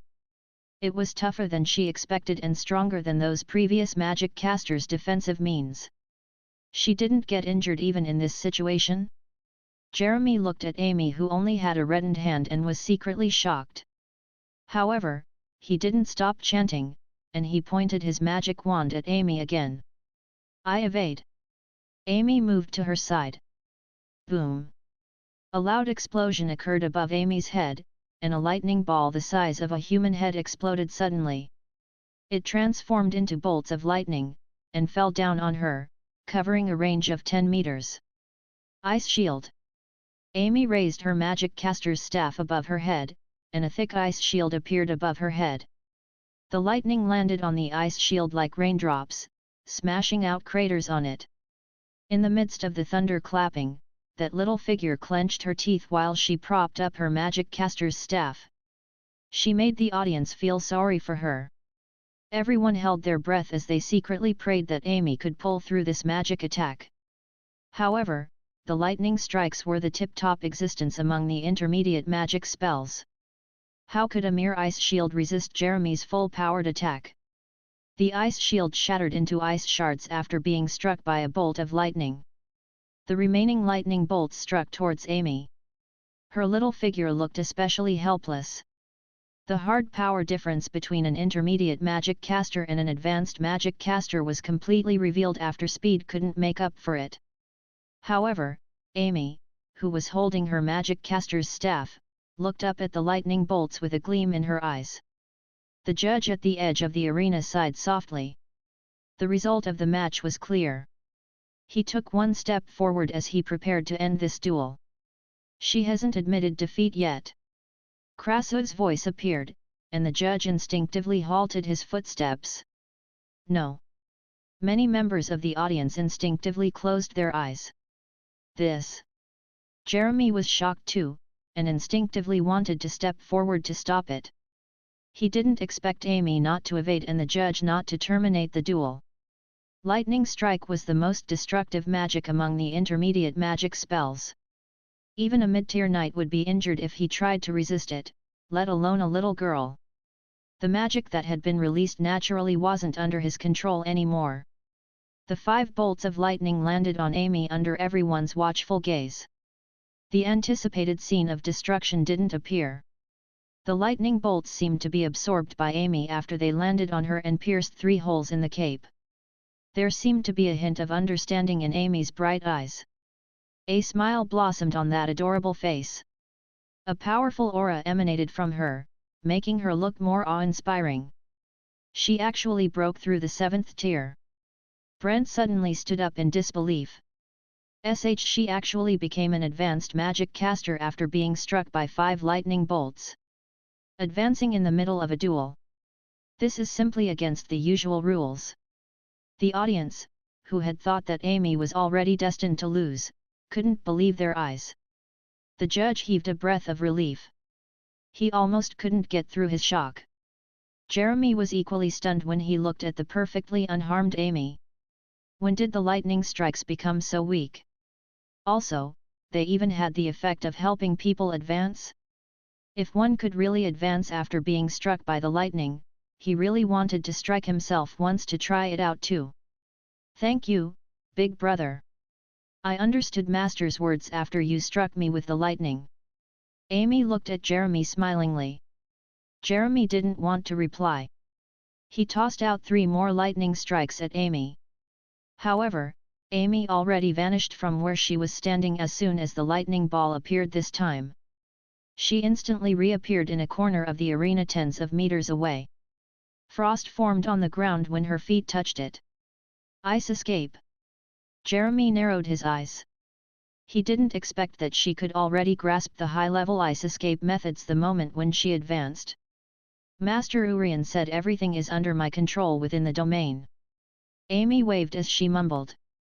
An Italian cannon that was completely made of ice appeared in front of her. Wow! I can really do that.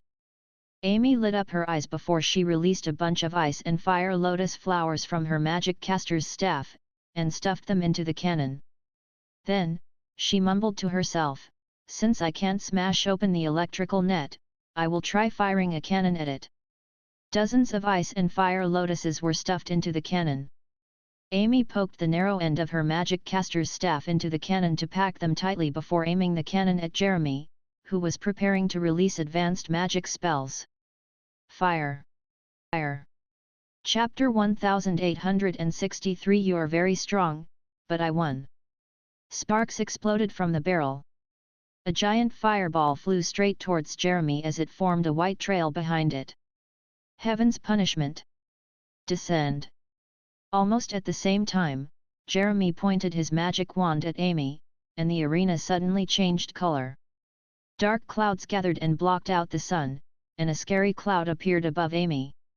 A dark brown cloud started spiraling wildly, and lightning formed within the spiraling clouds. Several bolts of lightning as thick as a bucket struck towards Amy, forming a lightning fence around her. The fireball landed on the lightning fence and exploded. The bright and hot flames suddenly enveloped Jeremy. At the same time, the bolts of lightning descended on Amy in such a glaring flash that one could not see what was going on. Truly a battle of advanced magic. The Heaven's Punishment is Jeremy's most powerful magic attack, and it's also the most explosive and powerful magic among advanced magic. But what kind of magic is Amy's? It's a weird fire-spitting device. A new type of magic wand. Who can withstand that blow? She's probably the winner. Everyone held their breath as they stared intently at the screen. After the bright lightning faded, and the dark clouds dispersed, Amy could not be seen from her spot. On the other side, the lightning fence had disintegrated with the explosion, leaving Jeremy's clothes torn and tattered. Half of his hair was burnt away, and he looked very disheveled, and was in a little shock and disbelief. "You're very strong, but I won." A voice came from beside him. Jeremy raised his magic wand instinctively, and immediately saw a thick magic caster's staff enlarge before his eyes. Bam! A dull thud. Jeremy flew out, and before he landed unconscious, he saw Amy, with her silver hair standing on its ends, standing with a smile where he had been. "Number 0 is the winner," the judge loudly declared. The audience looked at Amy, who was holding her magic caster's staff as she stood among the pits and holes on the arena, in shock. Her silver hair became frizzy from the lightning, and there were also sizable holes in her black little cape. However, at this moment, it seemed as though she was covered with a golden glow. She won and entered the next round of the battle. On top of that, she sent the son of lightning flying with a smack. Amy had once again turned the tables around, and took everyone by shock. Very quickly, cheers erupted and echoed throughout the arena. This is all an act," Brent sat in despair. "This lass," Richard looked at Amy with a complicated look. There was no doubt that she would be succeeding Irina in being the talented junior who thrashed everyone. She was only 4, and her future was already limitless. This girl has a bright future ahead. Andrei looked at Amy as though she was a treasure. Krasus smiled. He loosened his grip on the armrest of his chair. If that lad caused any harm to his precious disciple, he might not be able to hold himself back, and send a fireball of blessings flying his way. Thankfully, Amy was able to break through in the battle, and use magic that even he could not understand to defeat Jeremy. Have the times changed? Krasul looked at the cannon which was shattered by the lightning. He remembered that Urian did not know such magic as well. It's crazy, this time, it's really gone. At the casino, the 10th elder was on pins and needles.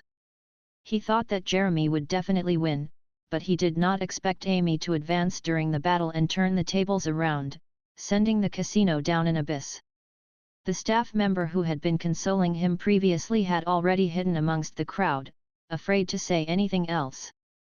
"Sir, we are about to win, she has won again," Abraham's butler had already started to blabber and stutter. After placing the 20 million copper coins bet, he had been watching every duel with his heart in his mouth as he watched Amy slowly advance to the top 32, top 8, top 4, and now to the finals after defeating Jeremy. This was a miraculous process. With just one more match to win, the Duke's 20 million copper coins would become 2 billion copper coins.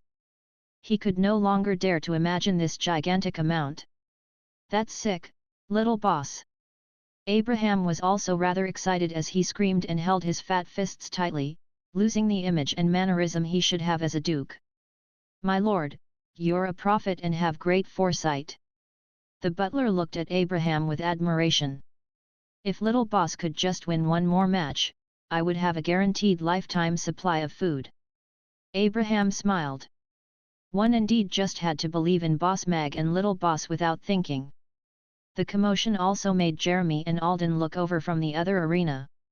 When they saw Jeremy lay unconscious outside of the battle arena, their expressions changed. It was apparent they did not expect him to lose. Meanwhile, they glanced towards Amy, who was about to move towards the waiting area. While they were shocked that she actually broke through to the 7th tier, they also started to see her seriously. If Amy could challenge an advanced magic caster while being at the 6th tier, one could only imagine how strong she would be at the 7th tier. "It seems like the finals will be an equally exciting battle," Alden told Jasper with a smile as he looked away. "A pity that has nothing to do with you," Jasper said coldly. He pointed his magic wand towards the sky, and shouted, "Arrows, fall!" It suddenly started raining, and the falling rain morphed into sharp arrows, falling down on Alden. "It's just a light drizzle." "That's not enough." Alden waved his hand, and dozens of wind blades flew towards the sky, mincing the wind arrows into tiny pieces that became raindrops falling on him. Alden raised his hand once again, and 4 tornadoes appeared from 4 corners of the arena. Blue wind blades spun frantically at the outer edges of the tornadoes, slicing up the hard stone floor. The tornadoes, which grew increasingly bigger and stronger, started advancing towards Jasper in the center. 4 nuclear tornadoes. Jasper's expression grew grave. This was the Collier family's famous advanced wind magic. It was extremely destructive, and in a battle arena where he was unable to move further away, this kind of enveloping magic had an advantage. A water bubble appeared outside of Jasper, letting him rise slowly. Jasper started to chant a spell quickly, and a blue light coagulated at the tip of his magic wand. After that, he pointed forward, and said, "Tsunami! Charge!" Boom! A loud boom erupted. It was as though the sky had split open. A tsunami standing at tens of meters in height appeared in the arena, crashing towards the 4 tornadoes and Alden. "Interesting." Alden smiled. He lifted both arms, and commanded in a low tone, "Rise." The crazily spinning tornadoes elongated upwards as they rammed into the tsunami. The wild wind clashed with the crashing waves, and actually prevented the waves from crashing. "Can you feel the horror of the storm?" Alden smiled. He pointed his magic wand at Jasper, and a 5th tornado rose from the center of the arena. The sky cleared up, leaving only the 5 tornadoes standing ever stronger, towering high and advancing towards Jasper. Jasper's expression changed. He lifted his hand, and created a water shield to block out the wind blades flying out of the tornadoes as he chanted a spell while moving back, keeping his gaze locked on Alden. The rain fell on Jasper, wetting his clothes, and the wind blades from the tornadoes slit his clothes and left cuts on him, but Jasper's gaze was still locked on Alden. His gaze pierced through the tornado and the curtain of rain, and was locked on that face with a victorious smile. It was a duel between 2 7th-tier magic casters in their top form, and the audience was absorbed in the match. Alden's power was also something that caught the audience's attention. Before the Magic Caster tournament, there were even people who did not know that the Collier family had such a young and powerful magic caster. Even the disciple of the Magus Tower's president could not win against him. The powerful tornado tore the stone ground apart, and squeezed in towards Jasper. As the tornado gained increasing power and inched closer, Jasper was left with nowhere to go. Brent glanced at Richard, who was pulling a long face, and felt rather anxious. The Magus Tower would always send disciples to join in every Magic Caster tournament. Training disciples was one of the reasons why the Magic Caster tournament was held. For all these years, almost every year, there would appear disciples from the Magus Tower who would be able to enter the finals, or even clinch the championship. However, if Jasper lost, all of the Magus Tower's disciples would be eliminated, and it would be Alden, who was from a family of magic casters, and Amy, Krasu's disciple, entering the finals. The situation seemed to be irreversible, and Alden was just standing far away with his arms folded, watching with a seeming smile, as though he was mocking that the Magus Tower was just that. Water started to rise from within the spinning tornado, and refracted into a vibrant rainbow under the glistening sun, making the arena appear rather dreamy. Jasper, who retreated step by step, paused at the edge of the arena. He looked up at the multicolored rainbow tornado when his eyes suddenly lit up. It seemed like he had a plan. Is this the end? Alden watched as Jasper stood at the edge of the arena without moving. He raised the magic wand in his hand. Just then, a sudden shower poured down, and it was followed by the sound of crashing waves. What's this? Alden paused and frowned. A melodious voice rang in his ears. It seemed to be coming from somewhere far away. It was an enchanting voice, and accompanied by the sound of waves lapping, it was simply music to the ears. Alden saw a large area of sea. It was blue, and the waves made the water move up and down. A moon hung high up in the sky, and a beautiful silhouette rose from the surface of the sea. It stepped on the waves and walked towards him. Her curves were a work of art under the dim moonlight, and her enchanting voice was even more bewitching. The tornadoes suddenly paused on the spot, and stopped closing in on Jasper. What's wrong with him? The audience looked at Alden, confused. Alden appeared to be in a daze, and there was no more movement from the magic wand in his hand. He was just standing still, looking into the distance in front blankly, as though he had seen something unbelievable. Meanwhile, Jasper was standing at the edge of the arena, looking at Alden with a smile. Such a strange scene made the audience confused. Did Jasper break through? Brent exclaimed. Yes. The stress gave him the motivation to break through. The destroyed tsunami gave him the opportunity to break through. This battle is very beneficial to him. Richard finally smiled. The elders from the Magus Tower all let out a collective sigh of relief upon hearing that, and smiles returned to their faces. It would be very embarrassing if a Magus Tower disciple lost to a son of magic casters. The qualifying match for this year's tournament is so exhilarating.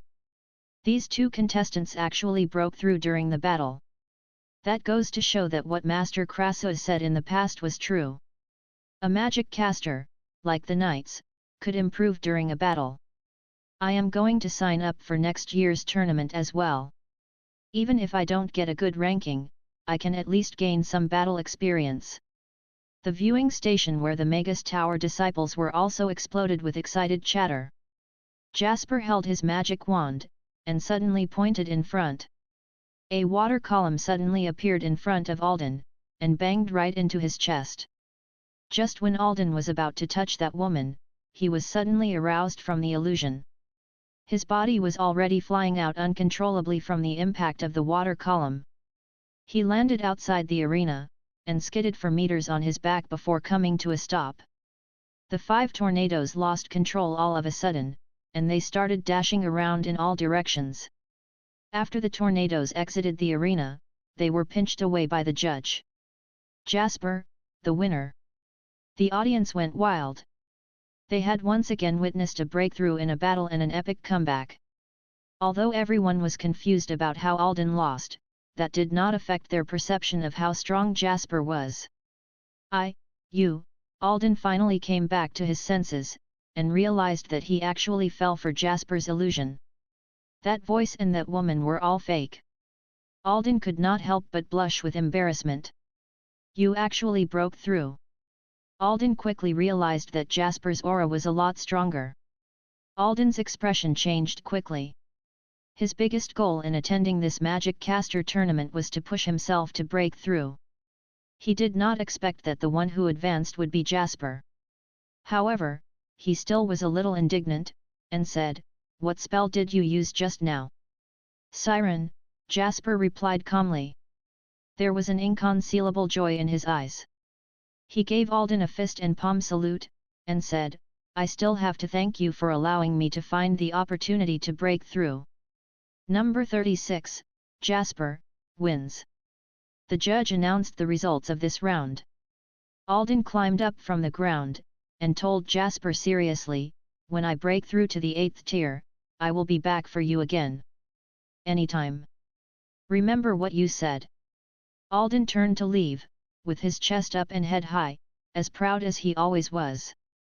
Jasper watched Alden's silhouette disappear at the exit area before turning to move towards the contestant waiting area. The name list for this year's Magic Caster Tournament Finals is out. Contestant number 0, Amy, versus number 36, Jasper. According to the rules, both parties have 15 minutes to rest. Both contestants, please proceed to go for your break. The MC's voice echoed around once again. The staff of Mega's tower started to quickly repair the destroyed battleground. "Big brother, what did you do to that other big brother just now? I saw him giving a weird expression." Amy, who saw Jasper sit down beside her, quickly posed that question just before he closed his eyes to rest. Jasper froze immediately.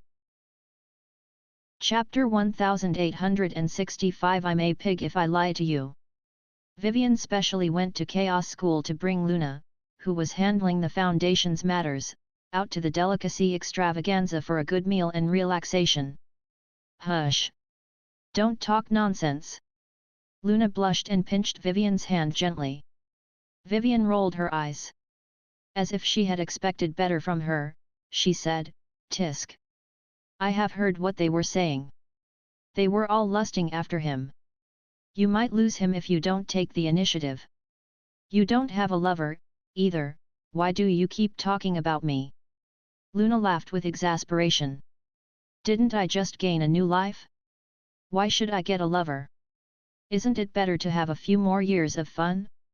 But aren't you very fond of Boss Mag? I just want you to take more initiative so that I can get free meals at your restaurant in the future," Vivian said seriously. "All you know is food." Luna rolled her eyes at her, and then softly said, "Don't talk nonsense. It won't be nice if Mr. Mag hears it." "Oh," Vivian answered. She smelled the aroma in the air while she watched the octopus tentacles that were tossing around in the wok. Feeling tempted, she said, "Let's order all the dishes today. I think every one of them looks delicious. Will it be too much?" Vivian waved her hand, and said confidently, "It's fine. Just pass all of them to me if you can't finish it." The lines moved forward very quickly. Vivian came to the counter where Mag was moving between the stoves in a white chef's suit, and smilingly said, "Boss Mag, you look especially handsome today." Mag looked up, and said to Vivian smilingly, "Miss Vivian, you are also very beautiful today, as usual." He also greeted Luna standing by her side. "Are you here for the delicacy extravaganza too, Teacher Luna?" "Yes. I came here to keep Vivian company." Luna nodded. She didn't know if it was because of the stove's high temperature or Vivian's earlier words, but she was blushing a little. "What would the two of you like to have?" Yabimiya asked with a smile. They were Mamie Restaurant's regular customers too. 2 helpings of small octopus balls, a helping of stir-fried octopus in XO sauce, a helping of stir-fried octopus tentacles, a helping of octopus sashimi, and 2 small bowls of rice. Vivian said what she had mentally prepared for a long time. "All right." Yabimiya nodded, and began asking the next customer. Mag changed to clean woks, and began to cook a new batch of stir-fried octopus in XO sauce and stir-fried octopus tentacles. The ingredients for stir-fried octopus in XO sauce and stir-fried octopus tentacles were actually a little similar. However, compared to the stir-fried octopus tentacles, which had to stir-fry quickly over open fire, the stir-fried octopus in XO sauce was slowly simmered in the sauce. The 2 dishes were done almost at the same time. Mag turned around, and began chopping the octopus tentacle sashimi. A helping of octopus tentacle sashimi was swiftly done. Together with a simple secret sauce, he plated 2 helpings of octopus balls and 2 bowls of rice. "Please enjoy." Yabimiya passed the packed food to Vivian, and took the money from her. "Thank you. Goodbye, Boss Mag." Vivian waved her hand, and then hurried to the public dining area with the packed food. Luna nodded at Mag before catching up with Vivian. Goodbye. Mag watched them leave before retracting his gaze, and continued cooking. The next two people in the line moved up. The girl pinched the guy's waist, and said, "Tell me, did you just secretly look at those two pretty ladies earlier?" "I didn't," the guy was in pain. "I saw your gaze shift." "You're lying." The girl narrowed her eyes like a detective. "Why would I lie to you? I'm a pig if I lie to you." The man looked exasperated. "Trust is the most important thing between a couple." The girl let go suspiciously before looking straight into his eyes. "What's going on with your dark eye circles? Didn't you tell me that you went home to sleep after running yesterday?" I couldn't sleep, because I was thinking about you last night." "Perhaps it was because of that." The guy's gaze was shifty. Mag looked at that guy, who was twisting his hands uncomfortably. He was obviously an old player. "Really?" The girl looked at him suspiciously, but she was already smiling coyly. "It's true." The guy's eyes lit up. He raised his hand, and swore, "I will be struck by lightning if I lie to you." Mag pursed his lips. If only Ozzy was here, he would really try to accommodate his promise. "All right, I believe you." The girl leaned into his arms coyly. "Excuse me, what would you like to order?" Yabimiya asked the two of them after making one round. The two of them ordered a large helping of octopus balls. The man searched himself before patting his head, and angrily saying, "I seem to have forgotten to bring out my money bag." "It's all right. I'll pay first." That girl considerately took out her dainty money bag, and gave one silver coin to Yabimiya. "I feel so bad." "I will remember next time," the guy said embarrassedly. He considerately wanted to take the octopus balls that Mag passed over. Mag simply ignored his outstretched hand, and passed the octopus balls that were covered with shredded seaweed to the girl. He then smilingly said, "Miss, do you think the color of these octopus balls match you?" That girl was slightly taken aback. She looked at those green octopus balls and then at Mag, who was smiling. She began to ponder. "Let's go eat over there." The guy tried to take the octopus balls from Mag with a guilty conscience, but Mag avoided him again. A pig isn't an honest animal. Mag placed the octopus balls into that girl's hands before picking up a few octopus tentacles from the side, and started chopping them as he said, "This octopus has many legs, so it naturally likes to stretch everywhere. Sometimes, you simply need to cut it off." The guy felt inexplicably guilty, and wanted to put his hand around the girl's shoulders, but the girl stepped away. "I don't feel so good today.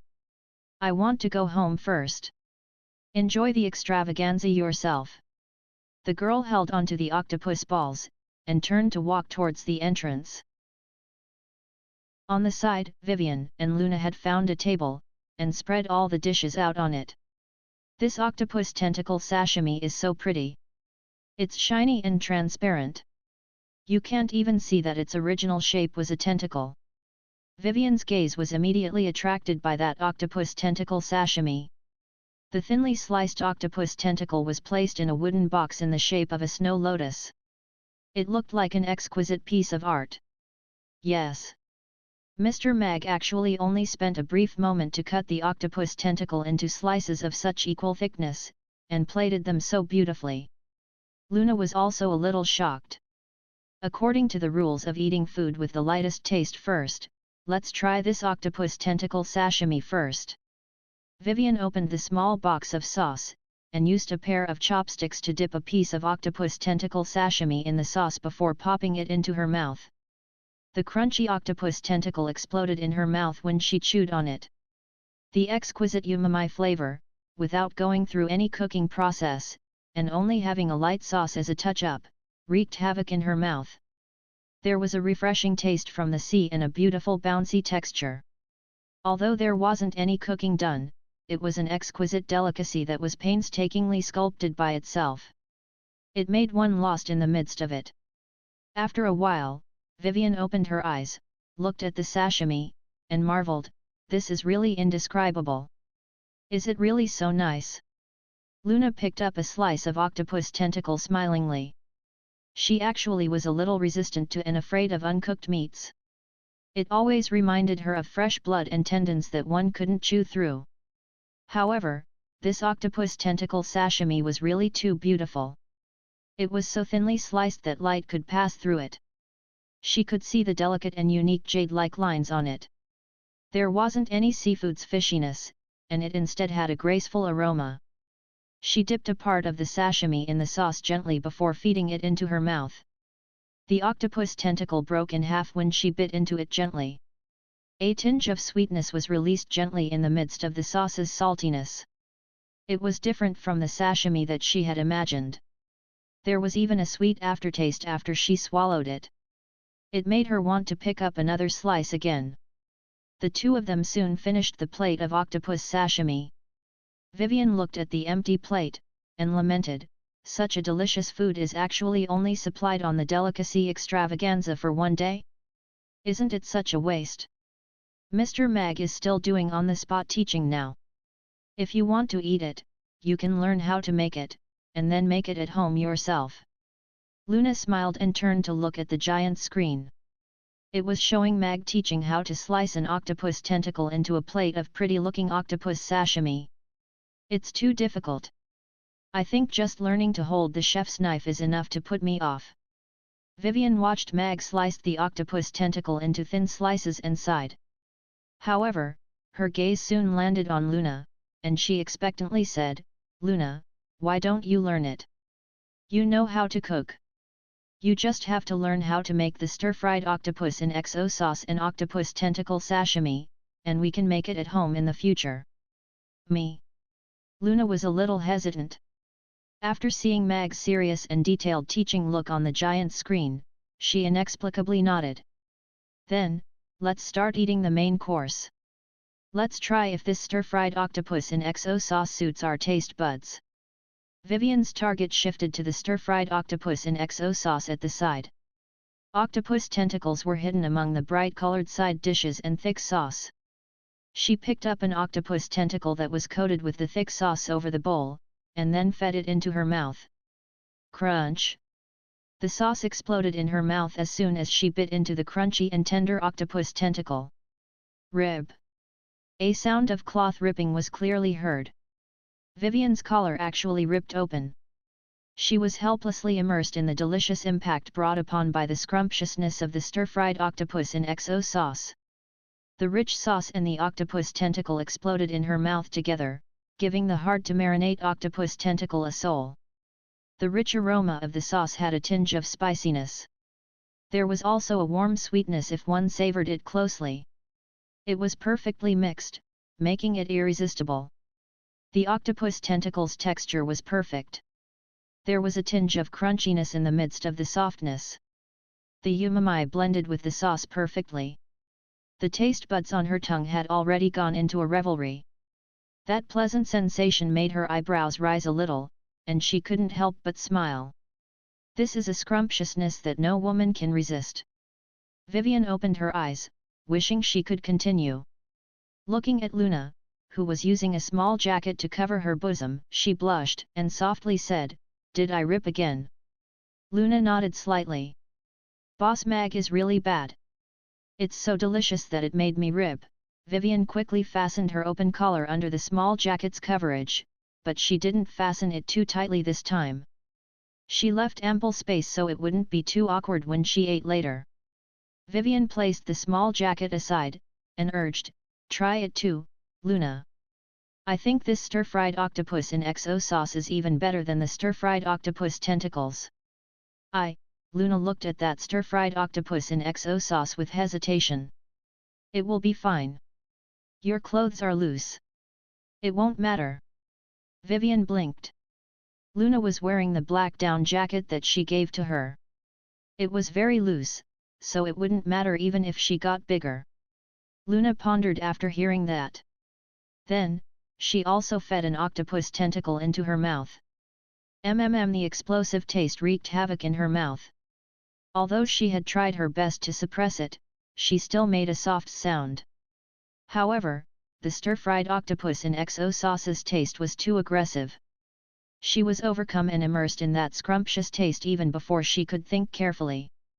The octopus tentacle that she swallowed transformed into a warm current, and spread all over her body. Her body seemed to have received a comfortable massage and a baptism. She felt so comfortable that the tiredness of the past few days was greatly reduced. Luna only opened her eyes with a blush after a while. She ate a small mouthful of rice, and then popped another piece of the octopus tentacle into her mouth again. The Mamie restaurant's phenomenon, or perhaps it should be the octopus tentacle phenomenon, had become the most influential and biggest focus point at the delicacy extravaganza today. The other vendors could only feel envy.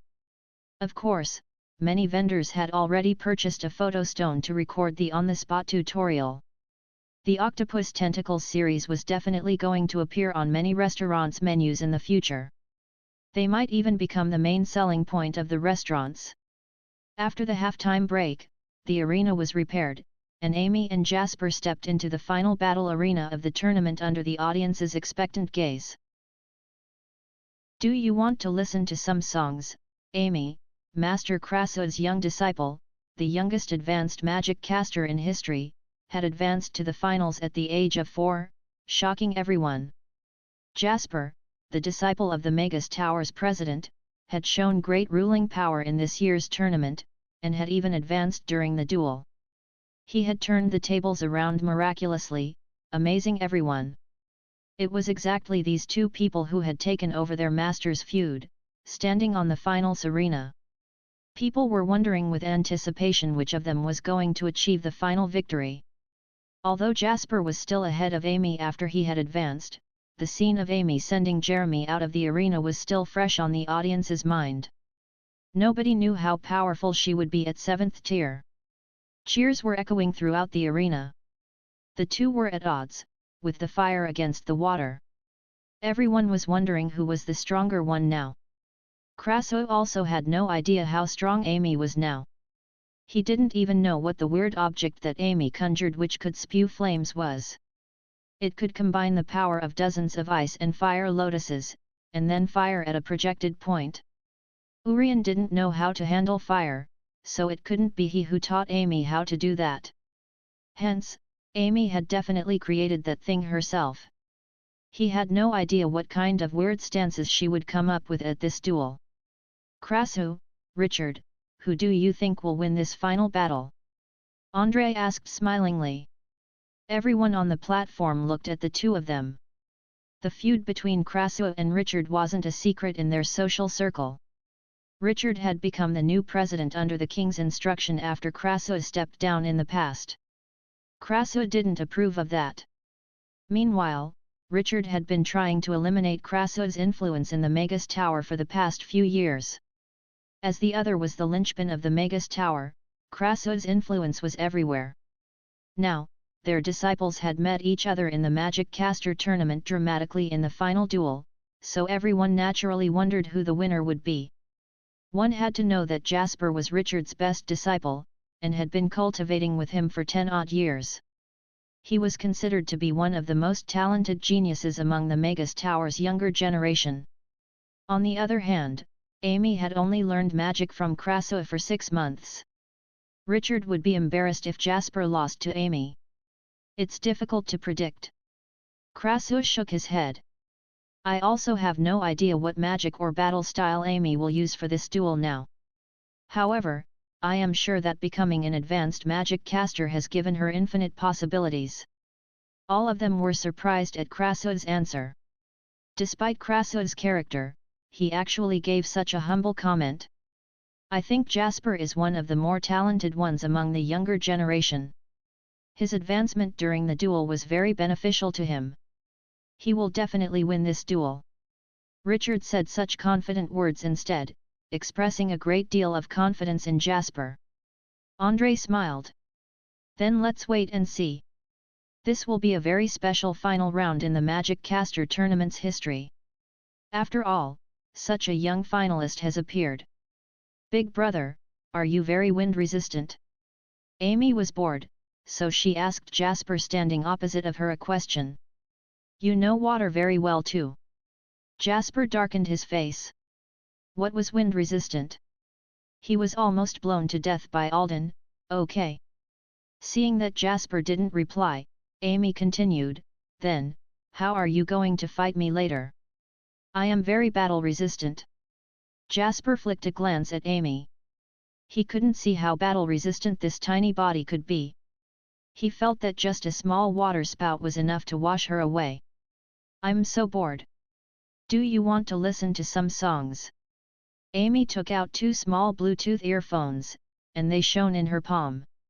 Jasper swept a glance at those earphones and sighed inwardly. He also had no idea why he was standing in the final battle arena of the Magic Caster tournament with such a small child. This was simply too out of this world. It's fine if you don't. I will listen to them myself. Amy put on the earphones, and murmured to herself softly, Father said I just block my ears whenever I meet an opponent who knows how to sing. Then, I can beat him up as I wish. The final battle of the Magic Caster tournament will begin right now. The MC's voice echoed throughout the arena. Jasper's gaze turned razor sharp instantaneously. He pointed his wand, and a waterspout as thick as a barrel appeared 3 meters away from Amy. It crashed towards her. He's sending me water now. Amy lifted her left hand, and the waterspout surging towards her stopped, and immediately solidified into a gigantic 2-meter-long icicle. Go to you. Amy smashed her magic caster's staff down, and the icicle that was stopped, turned around, and flew towards Jasper. Water shield, up. Jasper raised his hand to set up a water shield in front of him. Bam! The icicle clashed with the water shield, causing a big splash. However, the icicle melted rapidly as if it had crashed into a wall. It couldn't advance forward at all. She's indeed very strong. Jasper's expression turned grave. It was just a tentative attack, and he already felt Amy's grasp on magic in their first encounter. She didn't look like a newbie advanced magic caster who had just broken through the 7th tier. Arrows of rain, down. Jasper pointed his wand skywards again. The sky turned dark, and the dark clouds gathered quickly. Rain began to fall and transform into arrows, dashing towards Amy. They almost covered the entire battle arena. Arrows of rain look so weak. Why don't I change it to arrows of ice? Amy looked up at the raining arrows and blinked before lifting up her left hand again. The arrows of rain transformed into arrows of ice, and turned to descend toward Jasper. Jasper looked at those ice arrows flying towards him with an even darker expression. What was this? Could she break the rules like this? The audience had equally exciting expressions too. They thought it would be a battle of fire versus water of the century. They didn't expect Amy to use ice magic instead. Furthermore, she even made use of Jasper's magic, and turned it into means to attack him. Such a magical duel was weird and yet hilarious. The water shield turned upwards, and blocked the arrows of ice. Jasper released a tsunami with a grave expression. The tsunami crashed down angrily, and covered the entire arena. He looked at Amy coldly. Turn this tsunami into ice too if you can, and then smash me with it. I will turn it into ice then. Amy lifted her hand up again, and the hurtling tsunami transformed into a giant piece of ice. At the same time, a flame rose up on her magic staff, and she smilingly said to Jasper, "Should we wait for it to fall down together?" Jasper watched that giant piece of ice smashing downwards like a giant rock with twitching eyelids. Are you playing around with me? 2. Chapter 1868 Magical Immunity. Whoa! This makes my head ring. A new way for magical duels is unlocked. The evidence of an ice magic caster completely subduing a water magic caster has emerged. No one is going to believe it if we tell them that a magic caster was defeated by his own magic. The audience was in an uproar as they looked at that gigantic slab of ice falling from the sky and the 2 people standing in the arena. Were they going to die together? Dragon's Pillar, Up! Jasper roared angrily with a grave expression. 4 waist-thick waterspouts rose up around him, and gushed towards that ice slab. They forcefully propped that falling ice slab up at a height of 10 meters. Jasper looked at Amy, and spoke to her for the first time. You can't beat your opponent with his own magic. Not enough? Then I will add something more. The wind fire wheels appeared on Amy's feet. She transformed into a beam of red light, smashed through the ice slab above her, and flew towards the sky. She became a little red dot in everyone's eyes before turning downwards, and descending rapidly. This. Jasper looked at the red light gradually getting bigger through the ice and paled.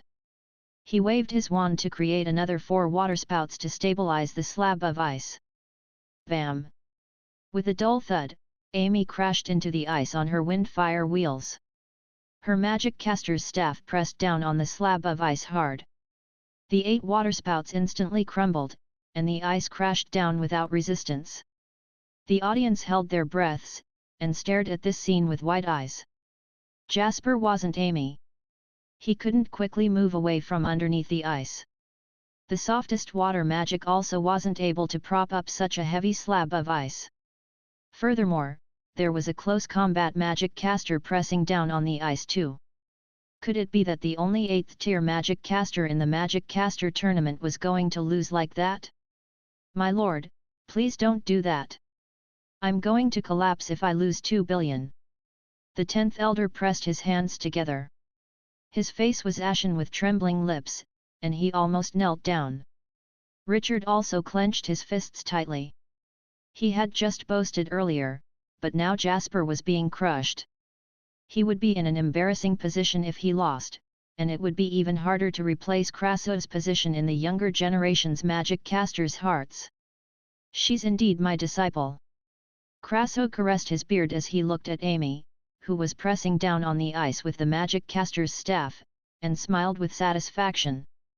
I control my destiny. Jasper looked up and let out an angry roar. 3 vortexes of water appeared out of nowhere, and gushed towards the slab of ice. He created the spectacular scene of tornadoes. Jasper was inspired when he saw the tornadoes and created this. He caught the falling slab of ice with the 3 thick tornadoes at the height of 5 meters, and pushed it back upwards. Hey! Did you steal my lines? Amy was slightly taken back before she smoothly continued, damn your destiny. Amy raised her magic caster's staff, and began smashing hard on the slab of ice. A corner of the slab of ice had already touched the ground. It looked like it was going to crash down as it trembled with Amy's smashing. Jasper's eyelids twitched badly. This little girl was too hot-tempered, and didn't act according to the magic caster's rules. He only realized the problem was much more serious than he imagined after he dueled against her. The tornadoes stopped the slab of ice from falling temporarily, but he was still defending passively. He had to win this battle, no matter if it was for the Magus Tower's honor, or for his master's reputation.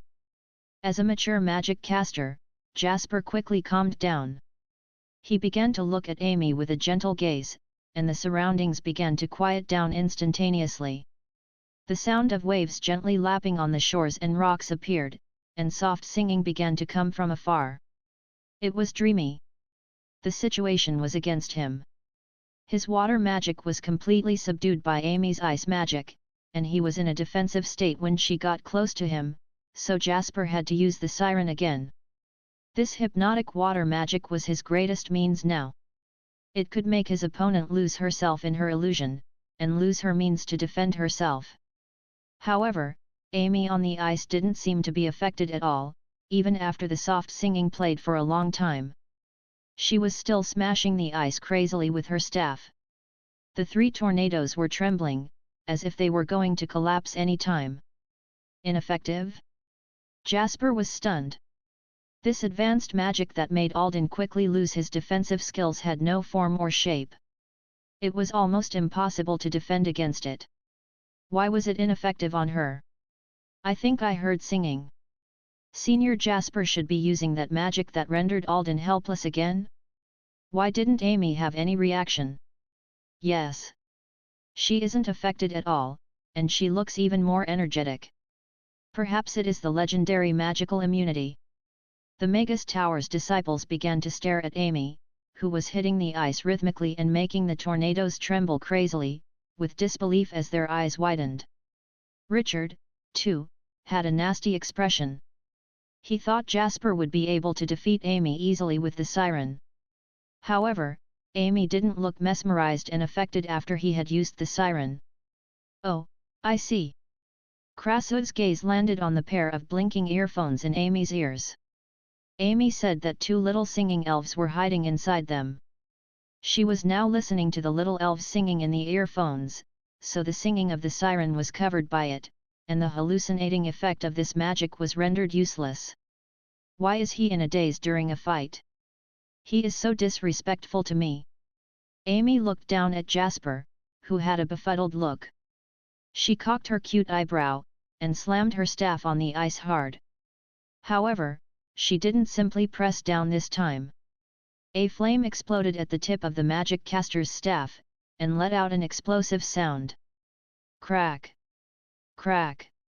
Cracks began to spread out on the ice with the magic caster's staff as the center before it shattered under the impact of the three tornadoes.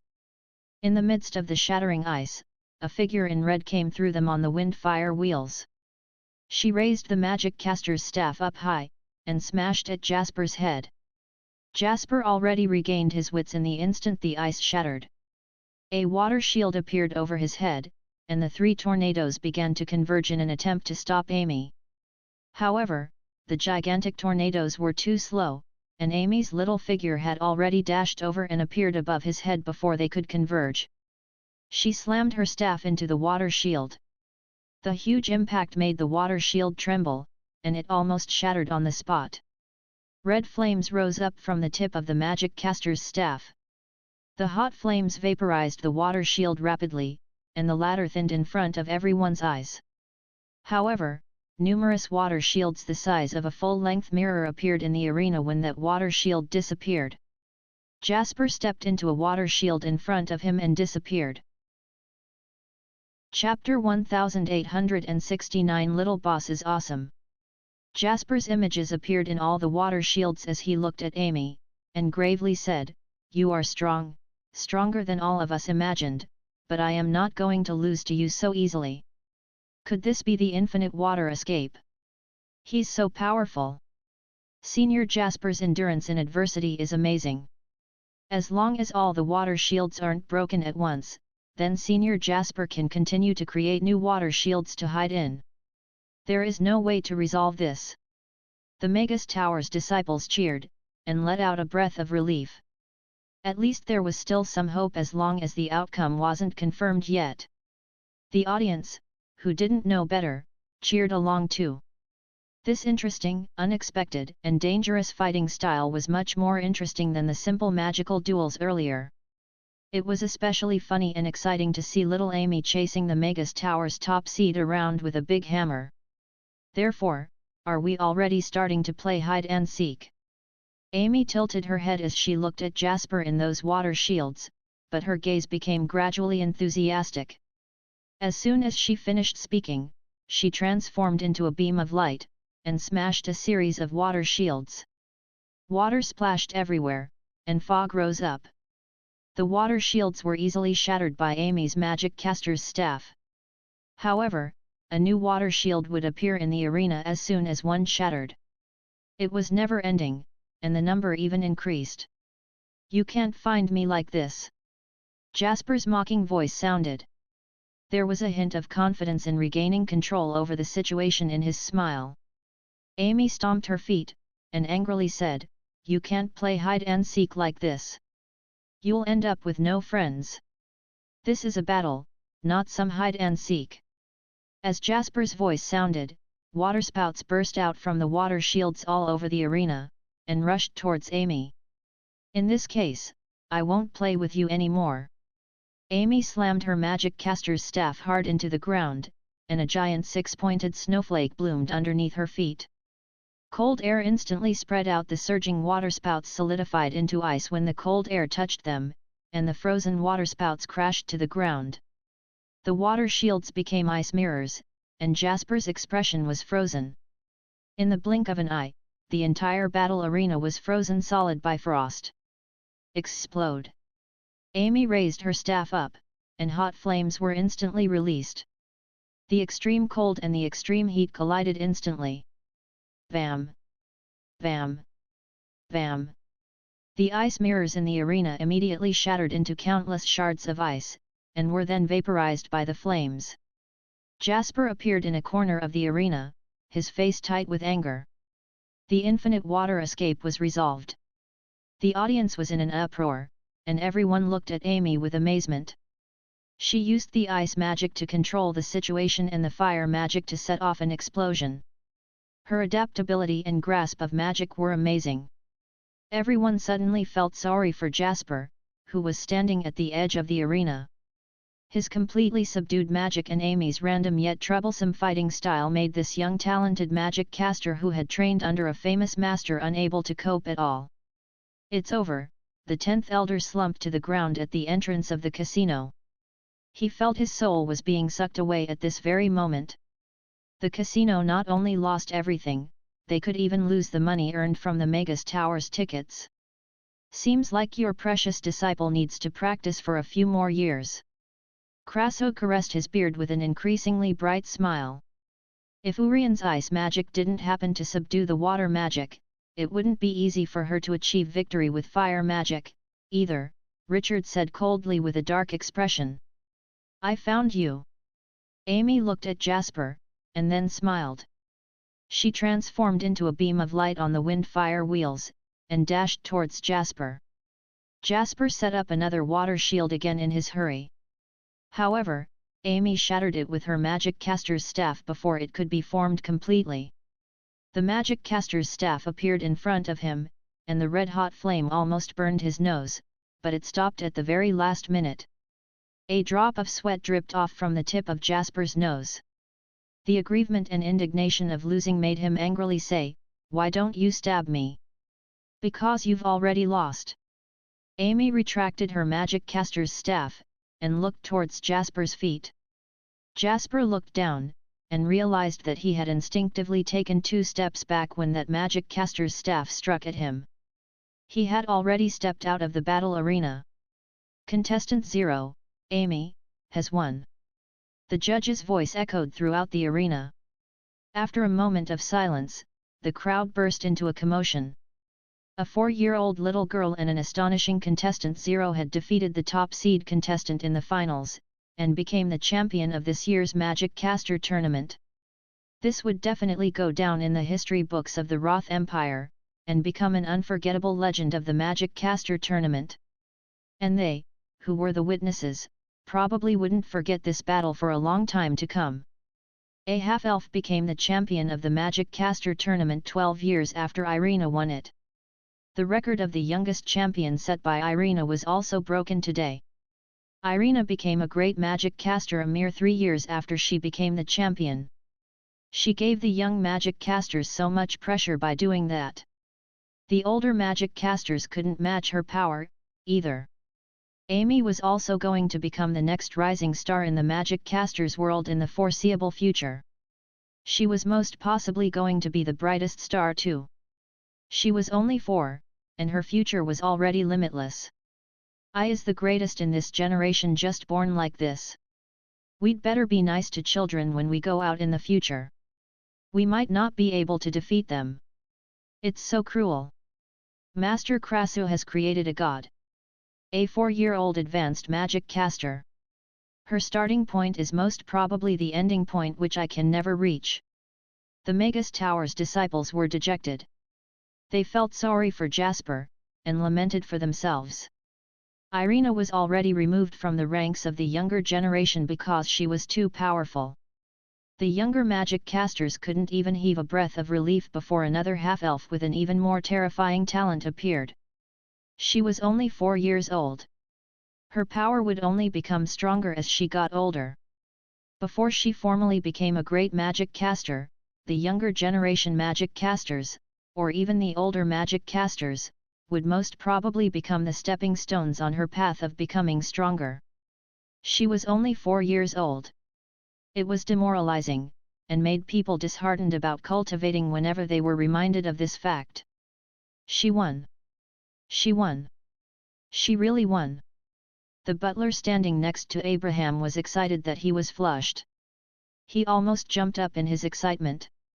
Abraham also jumped up from his seat, clenched his fists, and yelled, "Little boss is awesome." His voice cracked. 2 billion. This wasn't a small sum to him. Go. Let's collect the money. I've got to give little boss half of my winnings when I collect it later.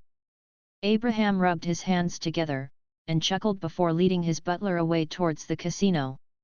Quick, quick, quick. Keep the money and guard the door. Delay for a moment if Duke Abraham comes later. I need to go and ask the president. The 10th elder took a while to recover from the terrible news of Amy winning. He scrambled up from the ground, and jogged towards the platform. 1. Chapter 1870 can't even compare to these useless things from the Magus Tower. No one doubted that she would become a legend. This moment marked the start of her saga. Everyone's respect for Master Crasso could make them overlook Amy's identity as a half-elf, and the exciting matches made them respect Amy. Kassadin, who just won the champion title for the youth category, looked at Amy on the screen, and was speechless. Before this, he always thought that his biggest regret in this year's Magic Caster tournament would be being chosen for the youth category, and losing the chance to stand out in the Magic Caster tournament. However, at this moment, as he watched Amy winning the champion title of the Magic Caster category after thrashing so many of the so-called talented Magic Casters, and even those who just broke through to the 8th tier, Kassadin was actually secretly relieved. Compared to losing to her, he could at least be the champion of the youth category. On top of that, he was sure to become the disciple of the Magus Tower's elders. That did not seem like a disadvantage. Kassadin felt like everything was clear now. It's such a pity that such a talented little magic caster doesn't actually belong to the Roth Empire, Andrei said with a laugh as he looked at Amy, not at all trying to hide his admiration and adoration towards Amy. Crasso lifted his brows. He squinted slightly, but did not say anything. Royal Father knows how to appreciate talents. Why don't you offer Master Crasso to let this little magic caster join the Magus Tower so that she could improve faster with the resources that we have in the Magus Tower? There are also many 10th tier magic casters who could teach her, Josh, who had been quiet, said with a smile. Josh makes sense. Andrei nodded. He turned to look at Crasso. Crasso, what do you think? Your Majesty appreciates talents, and I would naturally be happy for Amy. Crasso smiled. He looked at Josh, and said coldly, however, from what the second prince said just now, you think that I am not giving Amy enough resources to train, or do you think that I Anurian can't even compare to these useless things from the Magus Tower? Everyone from the Magus Tower had a strange expression. As the creator of the Magus Tower, Crasso was a tier higher than even the oldest elders. When he was the president, useless things basically were what he would call the other magic casters, and some of them were the elders of the Magus Tower. Crasso, watch your words in front of His Majesty. Richard's expression did not look too good. It was fine back then when Crasso was the president, but now that Crasso had already announced his departure from the Magus Tower, he should not still be calling them useless things. Josh was still smiling amicably. He shook his head, and said, Master Crasso, you're mistaken.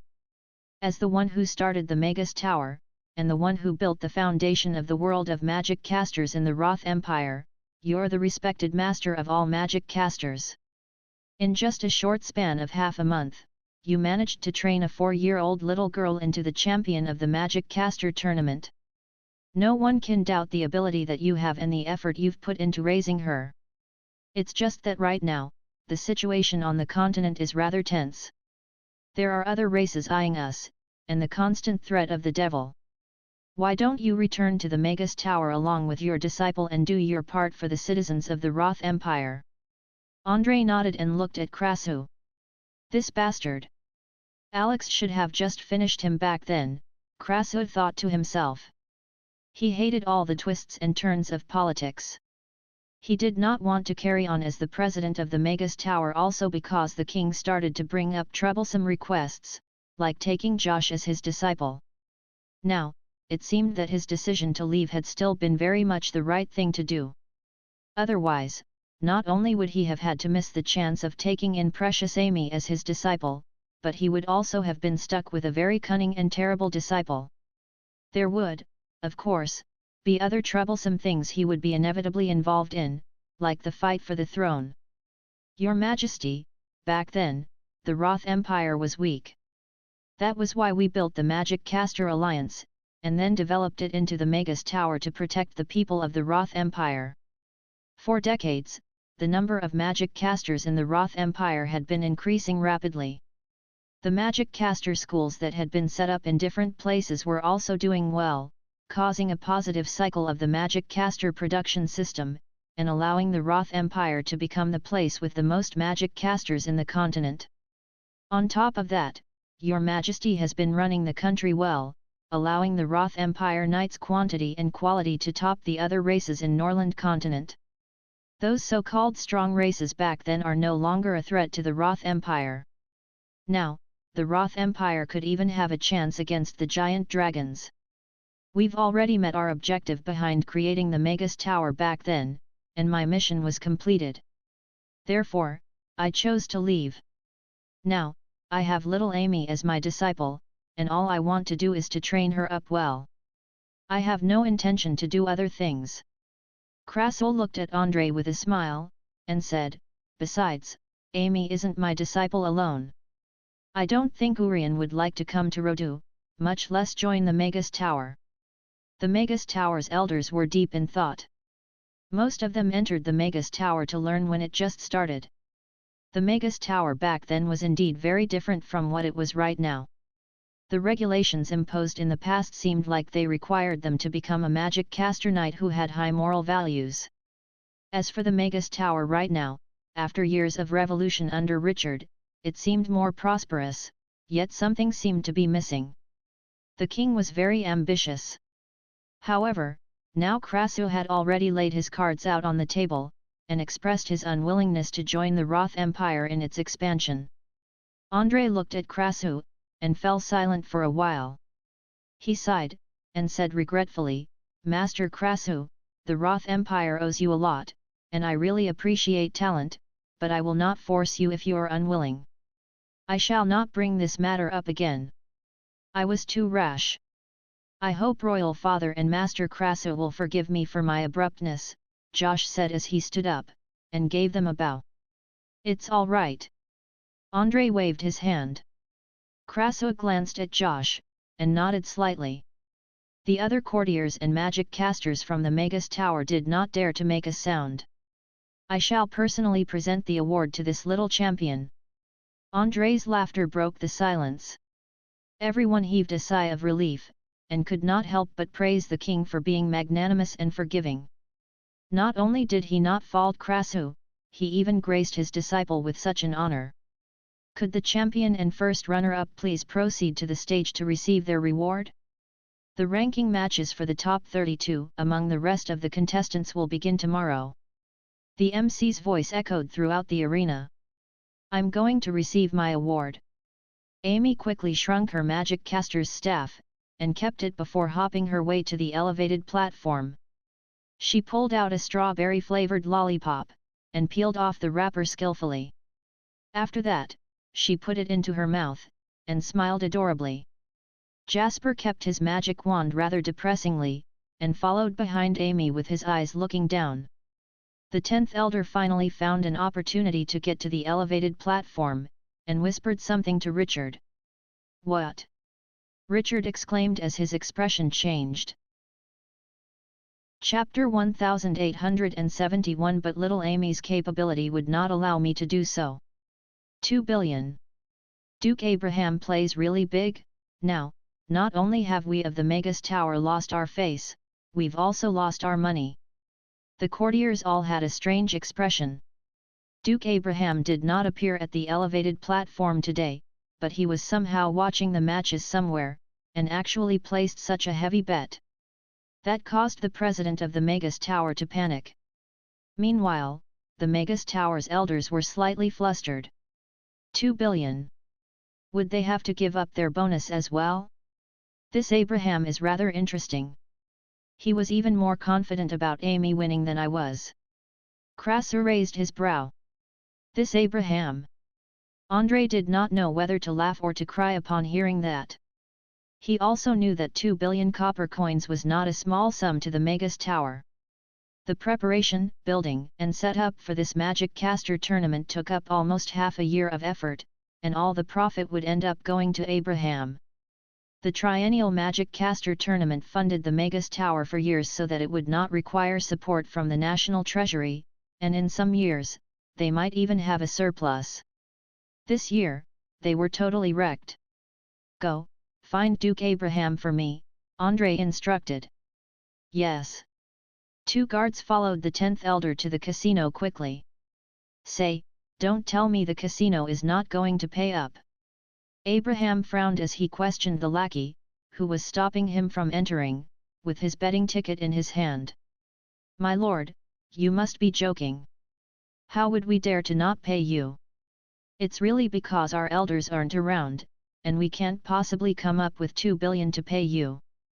Please wait for a while for the elders to return and settle your large reward, the lackey said with a smile as his calves shook with fear. Who was this person? He was the king's younger brother. He had been the king's right-hand man when the monarch had just ascended the throne. He was one of the 4 dukes in the Roth Empire. Although he did not have any role in court anymore, that did not mean that he had fallen out of favor. It was because he had resigned from his duties to relax at home. Everyone knew that he was the king's most trusted duke. Even if he might appear kind and friendly, he was still one of the most powerful people in the Roth Empire, or even on the entire Norland continent. On top of that, right now, he was here to collect his winnings, a 20 million bet with a 2 billion winning. There was not enough to pay him even if the casino emptied its treasury. They did not dare to trifle with this lord, but the 10th elder had gone to look for the president, and so they could only hold him back for a while. Is the Magus Tower so poor? Abraham frowned. It was just 2 billion. He thought that the Magus Tower was rather well-to-do, but why was it so stingy now? However, Abraham did not make things difficult for these lackeys. In any case, he had the betting ticket with him, and no one had ever dared not to pay him. Not even the Magus Tower. Lord Abraham, His Majesty invites you over. 2 guards came up to Abraham and bowed deeply to him. His Majesty invites me. Abraham was a little shocked. He glanced at the 10th elder, who was behind the guards, and said disdainfully, Don't tell me the Magus Tower is trying to use His Majesty to get off the payment. My lord, please do not misunderstand. We would not dare to do such things. It's just because the sum is too huge, and according to our rules, we would have to report it to the president, and His Majesty happened to overhear, and asked about it. His Majesty invites you over to discuss the matter of the winnings. The 10th elder quickly pushed the responsibility off himself. Sure. Let's go get my money. Abraham nodded, and followed the 2 guards to the elevated platform. Well done, Abraham. You bet so heavily on the competition. I want to know how long your family fortune could last with your gambling habits, Andrei rebuked the moment Abraham stepped on the platform. Abraham looked at the stern-sounding Andrei, who had a smile on his face, and said innocently, Your Majesty, I was just betting a little for fun. I've only taken out 1 million copper coins and placed all my bets on little Amy. I didn't think that she would continue her victory streak and end up as the champion. That was how 1 million became 2 billion. I wanted to keep a low profile about it, but little Amy's capabilities would not allow me to do so. The corners of all the quarters' lips twitched. That was just asking for a beating. The Magus Tower elders could not really control their expressions. Who knew that Amy would clinch the championship, No one would even expect that somebody would bet on Amy to win right from the start. Upon hearing that, Andrei could not help but laugh, and he teased, "In that case, you earned that 2 billion out of pure luck. You also know that I have always been quite lucky." Abraham nodded with a smile. He glanced at Richard at the side, and said, "Is it because the Magus Tower is not intending to hand out my winnings, so they came all the way to your majesty for help? That's being a bully." Richard, who was just about to speak, was stumped for words. A victim who could stump the bully wasn't a victim at all. Nonsense. Since the Magus Tower was able to put that multiplier out there, we will naturally not go back on our words and refuse to pay. Andrei had a solemn expression as he looked at Richard. "Am I right, President Richard?" Richard's eyelid twitched. But in this situation, he had no choice but to nod in agreement. "Your Majesty is absolutely right. The Magus Tower must of course pay Duke Abraham whatever he has won. Please allow us 3 days to prepare the sum, and the Magus Tower will send someone over with the winnings to your residence.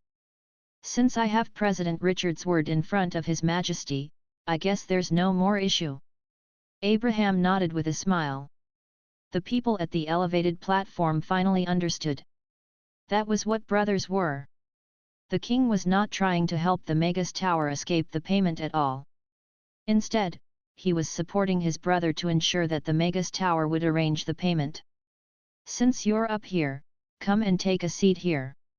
Follow me back to the palace after the award ceremony," Andrei told Abraham. "Yes, Your Majesty." Abraham nodded. Andrei arranged an extra chair for Abraham to sit, and even Josh had to shift to the side to make space for Abraham. Amy was moving to the elevated platform with the guidance of a staff member. The audience quieted down as they awaited the moment the king would hand the award to Amy. "Master, I've won first place," Amy told Krasu happily the moment she reached the elevated platform. Not bad, not bad." Krasu stroked his beard and nodded meaningfully, as though everything was within his expectations. The MC guided Amy to stand at the center of the elevated platform, and Jasper could only wait at the side. "May we invite His Majesty to present the award to the champion," the MC said respectfully. "I didn't know that it's so tiring setting up a stall. It's even more tiring than working in a restaurant." Yabimiya, who was holding a cup of herbal tea, was sprawled on the table. Her voice was a little hoarse. "That's right. There are so many people. I feel like the entire Chaos City was there." Ferris nodded. She felt that her hands had gone jelly from just packing the octopus for customers. "It's been hard on all of you. After today, I'll give all of you a break tomorrow." Mag smiled as he looked at the ladies. He did underestimate the crowd. Today was indeed too tiring. "Hooray!" Yabimiya cheered. No matter how tiring today would be, they'd all be able to sleep in tomorrow. The other ladies also smiled. "But, boss, you said that we didn't have to go to the stall again tomorrow. However, the octopus tentacle still has to be sold. Who's going to tend to the stall?" Yabimiya asked. "You don't have to worry about that. I'll get the workers from the seafood shop to send some people over to help." The training for the seafood shop workers had been completed, and this would be a chance to give them some hands-on experience. On top of that, he was intending to double the manpower at the seafood shop. The seafood shop's business was soon to face a sharp rise.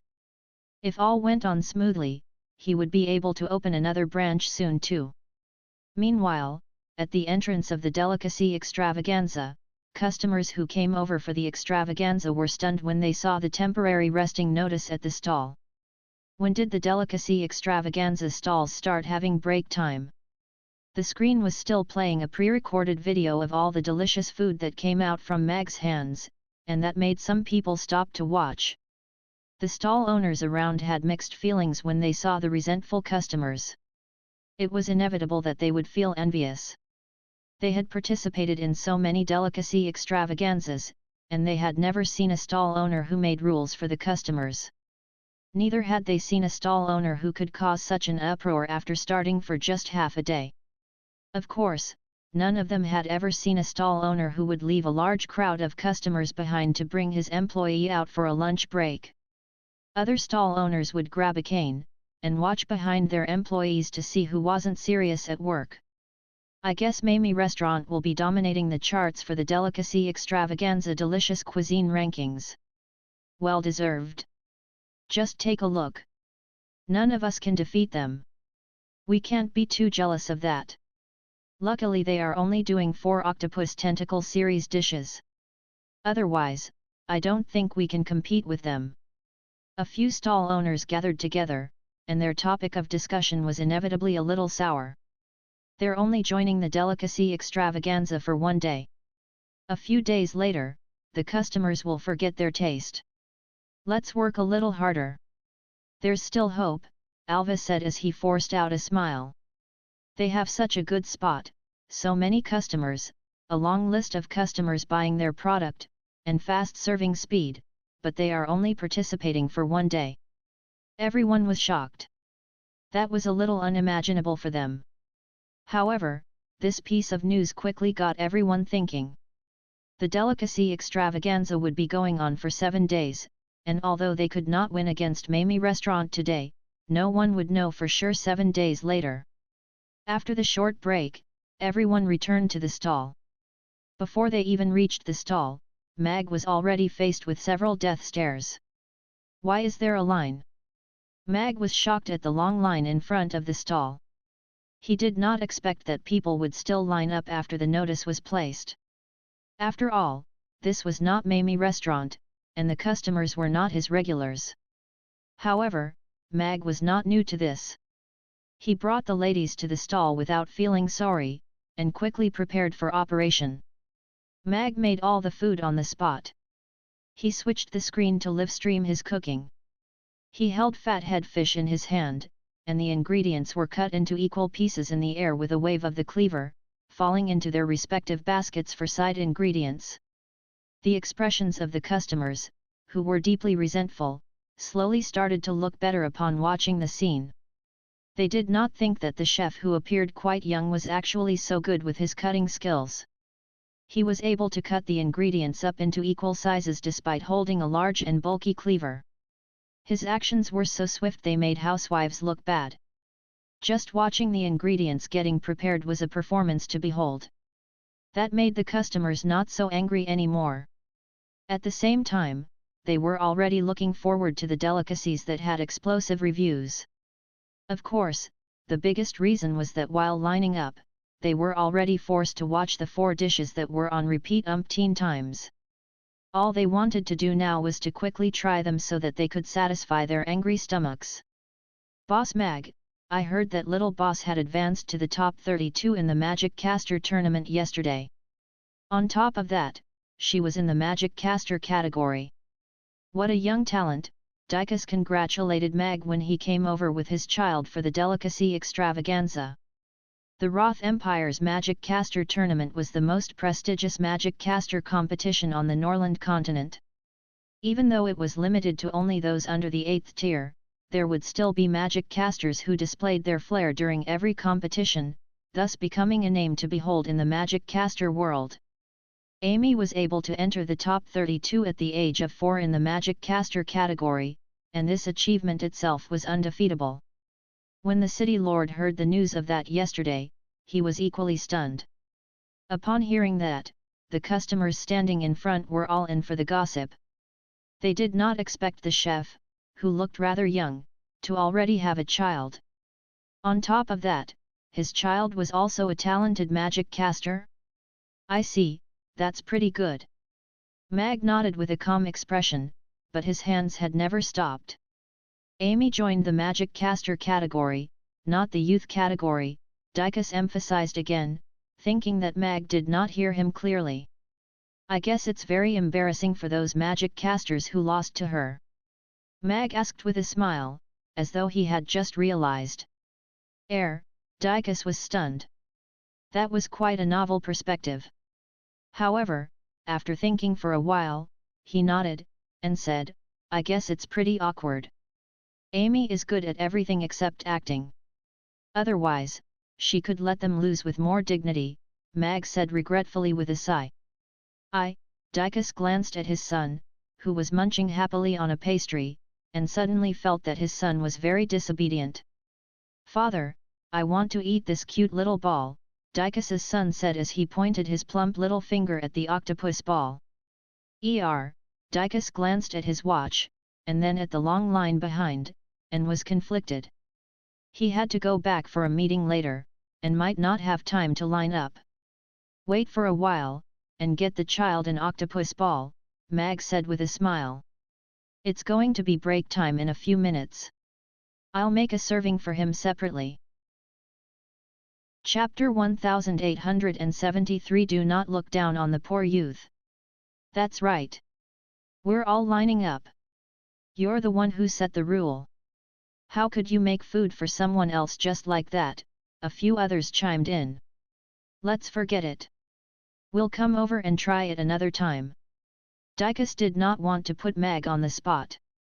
He held his son's hand, and turned to leave. However, Mag stopped him, raised his hand with a smile, and told the customers, the break ends at 2 p.m. sharp. I still have 6 minutes of my personal time to make a serving of octopus balls for the child. I'll be sure to start operations at 2 p.m. sharp. I am a punctual person, and I hope all of you are too. The crowd looked at his expensive watch. It was indeed not 2 p.m. yet, and they complained less. Hold on, kid.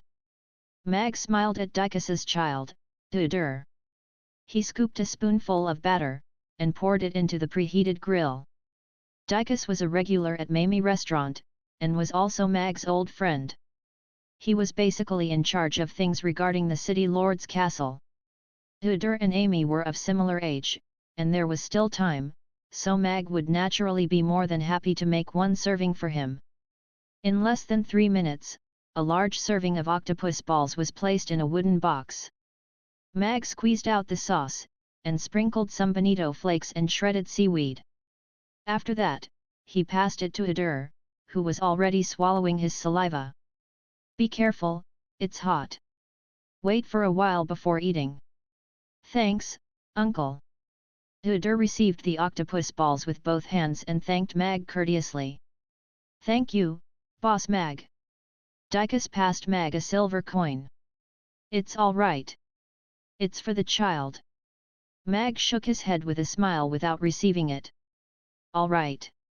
I'll host little boss at my house to play next time. This little doesn't have much except for toys. I think little boss would like it too. Dicus kept his coin, and bade Mag farewell with SAHDR. Mag cleaned up the grill, scooped up a large spoonful of batter, and began his performance. The octopus ball grill had not been empty since the morning, so it was impossible that Mag was unable to finish his stock. It would, therefore, probably be the case in the afternoon as well. Meanwhile, the customers who had been waiting for a long time finally got to enjoy the display of techniques. With a thin bamboo stick, Mag morphed into a swordsman with exceptional sword techniques as he made the octopus balls dance on the tip of his bamboo skewer. At 2 p.m. sharp, the stall was open for business, and the first batch of octopus balls was completed. It was served the moment it was ordered, and that made the line that had been stalled for a long time start moving again. On the solemn award-giving ceremony, having the king personally hand over the award was an honor that called for envy.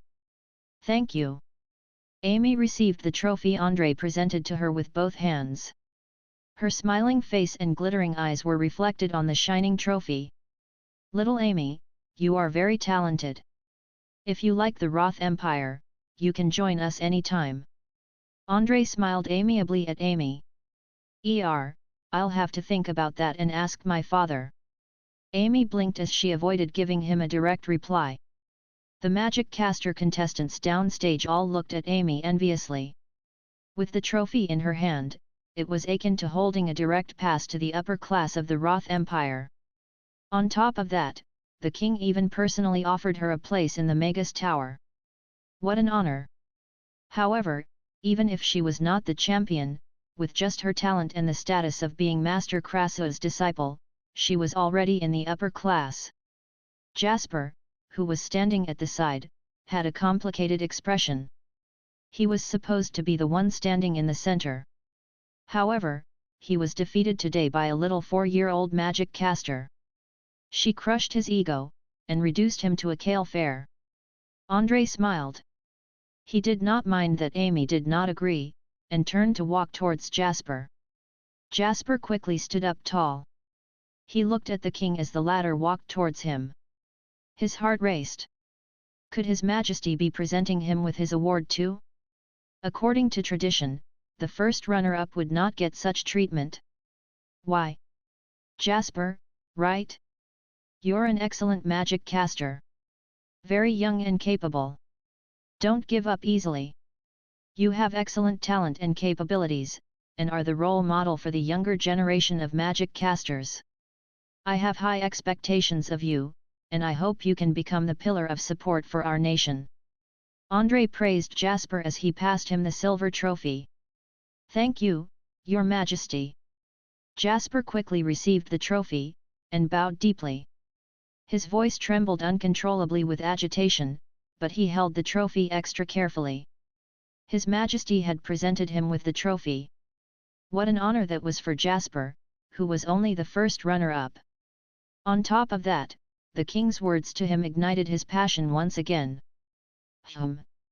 His Majesty actually presented the award personally to Senior Jasper.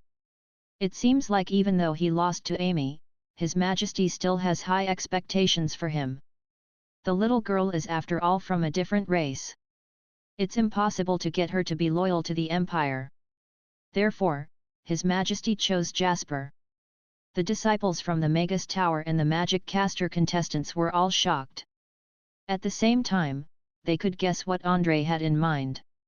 This must be worth a lot of money, right? Is this made of real gold? I heard from the uncle next door that if you bite on it and there are teeth marks, it is real gold. Amy seemed to be oblivious to whatever was happening around her as she stared at the trophy in her hands. She thought seriously for a while before opening her mouth and biting on the trophy. She opened her mouth again, and saw that there were 2 rows of faint teeth marks on the golden trophy. Her eyes lit up as she exclaimed, "It's real gold."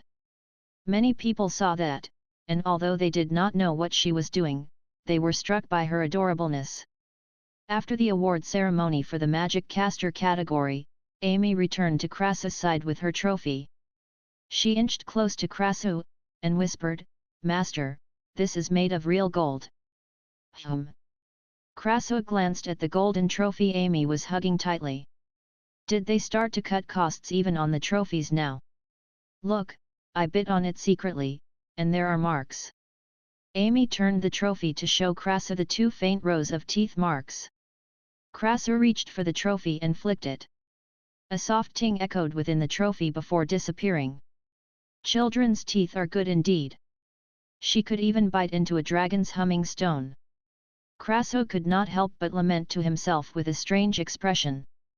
The youth category award ceremony took place after. Kassadin received his trophy from Richard as whispers filled the arena, and walked downstage with his face red with embarrassment. Things will change with time, do not look down on the poor youth. I, Kassadin, will definitely be back 3 years later. Kassadin made a promise to himself as he walked down the stage with his fists clenched. He had to take back double of what he lost today. Master, are all the champion trophies for the Magic Caster tournament made of gold? Can I come again next time? Just then, a little girl walked past Kassadin with a golden trophy in her arms. Thud. Kassadin knelt to the ground. S'more pancakes managed to emerge as one of the popular stalls in last year's delicacy extravaganza due to its crispy pancakes, affordable price, and acceptable texture. On top of that, they made a name for themselves with their popularity at the delicacy extravaganza last year. Within a short span of a year, they turned from a street stall to a shop with 10 branches in Chaos City. They could be considered a legend of Chaos City's world of delicacies. They obtained an even better spot in this year's delicacy extravaganza, close to the entrance. S'more was already prepared to make it big, and deployed all the outstanding employees from the various branches. On top of that, he prepared a lot of ingredients, with the hope that they could make a miracle happen again. Despite opening up many branches within a year, only S'more knew that behind all the glory, the fried pancakes were not sustainable. After the hype from the delicacy extravaganza died down, the income of the branches started declining, and some of the branches were even starting to make a loss. Therefore, S'more had to make s'more pancakes big again in this year's delicacy extravaganza. His ultimate goal was naturally to make it into the delicious cuisine rankings. As long as they managed to get into the top 5, s'more pancakes would not have to worry about business for the coming year, and might even be able to open another 10 branches. In any case, copying another shop was a brainless thing, and he was adept at it. However, Mamie Restaurant had dashed all his hopes and dreams. The lining up rule that was unheard of and the live stream on the screen were thought to be means that would chase customers away, but S'more did not expect customers to flood in wave after wave. From morning until now, there would be at least 2,000 customers who had lined up in front of Mamie Restaurant's stall. As for those who stood by to watch out of curiosity, the numbers even reached tens of thousands. As for S'more, from morning until now, the total number of fried pancakes they sold in total was less than 1,000. This was not 1,000 servings of octopus balls which cost 40 copper coins per serving, but 1,000 fried pancakes which cost 3 copper coins per pancake. The dozens of employees were standing around with nothing to do, and they were so bored they actually started watching the live stream. If this went on, not only would they be unable to recoup their losses at this year's delicacy extravaganza, they would also have no hope of making it into the rankings, and bringing s'more pancakes back to life. Their goal of getting bigger and stronger would also end up as just a dream. This won't do. I must think of a way to bring the crowd over. Even if it's SAHDR, as long as it looks like many people are eating it, we'll still be able to make it into the rankings. S'more started racking his brains. He had employed several underhand means during last year's delicacy extravaganza to make the fried pancakes shoot to fame. To make it to the rankings, having capabilities was one thing, but technique was equally important. The fried pancake tasted better than the street pancakes texture-wise. However, the cost of making it was no different from that of street pancakes. It was just deep fried to become golden brown, and therefore looked way better than the regular pancake. With a paper bag to carry it around, the price of 3 copper coins actually made it seem too cheap to be true. The oil for deep frying did not cost a lot, either, and there was no issue using it for a good half a year. All they had to do was filter the oil every night, and then throw a few bleaching stones in. On the next day, it would be a new pot of oil. In the previous delicacy extravaganza, the street food all around was sold at tens of copper coins per item. Even the cheapest steamed potato with a dash of salt cost around 8 copper coins. S'more made the decisive move to change the price of the fried pancake to 2 copper coins, and that made the fried pancake the superstar it became. Actually, there was not much technique involved. It was just a comparison between stalls. However, this year, despite a better location, they were faced with the popular Mamie Restaurant's Octopus series. The 3 copper coin price was more than 10 times cheaper than the octopus balls, but they still could not fight with it. Has the world changed? These fellows would rather spend money on good food, and not buy a 3 copper coin fried pancake?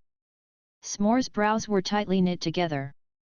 In terms of taste, the fried pancake was actually not that good. However, it was cheap, satisfied the urge to chew, and filled the stomach. Why don't we play something bigger? S'more's eyes suddenly lit up. He quickly clenched his fists tightly, and turned to tell his worker, "Go find that signboard shop that we always work with, and get a signboard that says free fried pancakes. Make it big and obvious." Hey! The worker and the others behind him were all stunned upon hearing that. "You mean, free?" the worker clarified. "Yes, free. These fellows are too stingy. They would rather watch than eat our 3 copper coin fried pancake. If we can't earn money or popularity, we will be making a wasted trip in this delicacy extravaganza. S'more waved his hand, and continued, we'll just give it out for free. We'll make a loss for the publicity, and open up the market first. In that case, will the fried pancakes in our shop still be sold for money? Are we still paid? The worker asked softly. The rest of the workers also looked at S'more. Don't worry. I will not take advantage of you guys. Just do as I've said. In the future, whether these fried pancakes are sold for money, we can still sell the other things. For example, this bag. 3 copper coins for this bag. That would be equivalent to selling the fried pancake for 3 copper coins, S'more comforted with a smile. But we did not make the bag, another worker mumbled. So what? S'more frowned. With a stern face, he said, get to work quickly, why do you have so much to say? Everyone shuddered. Very quickly, the signboard was in place. Here, take a look, take a look. S'more Pancake's treasure, fried pancake is out for free. Come and get yours, first come, first serve. S'more started shouting into a bullhorn while standing on a stool. Free.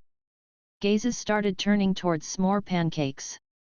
After a slight hesitation, a group of people rushed over, and many of them were from the crowd standing around Mamie restaurant and watching.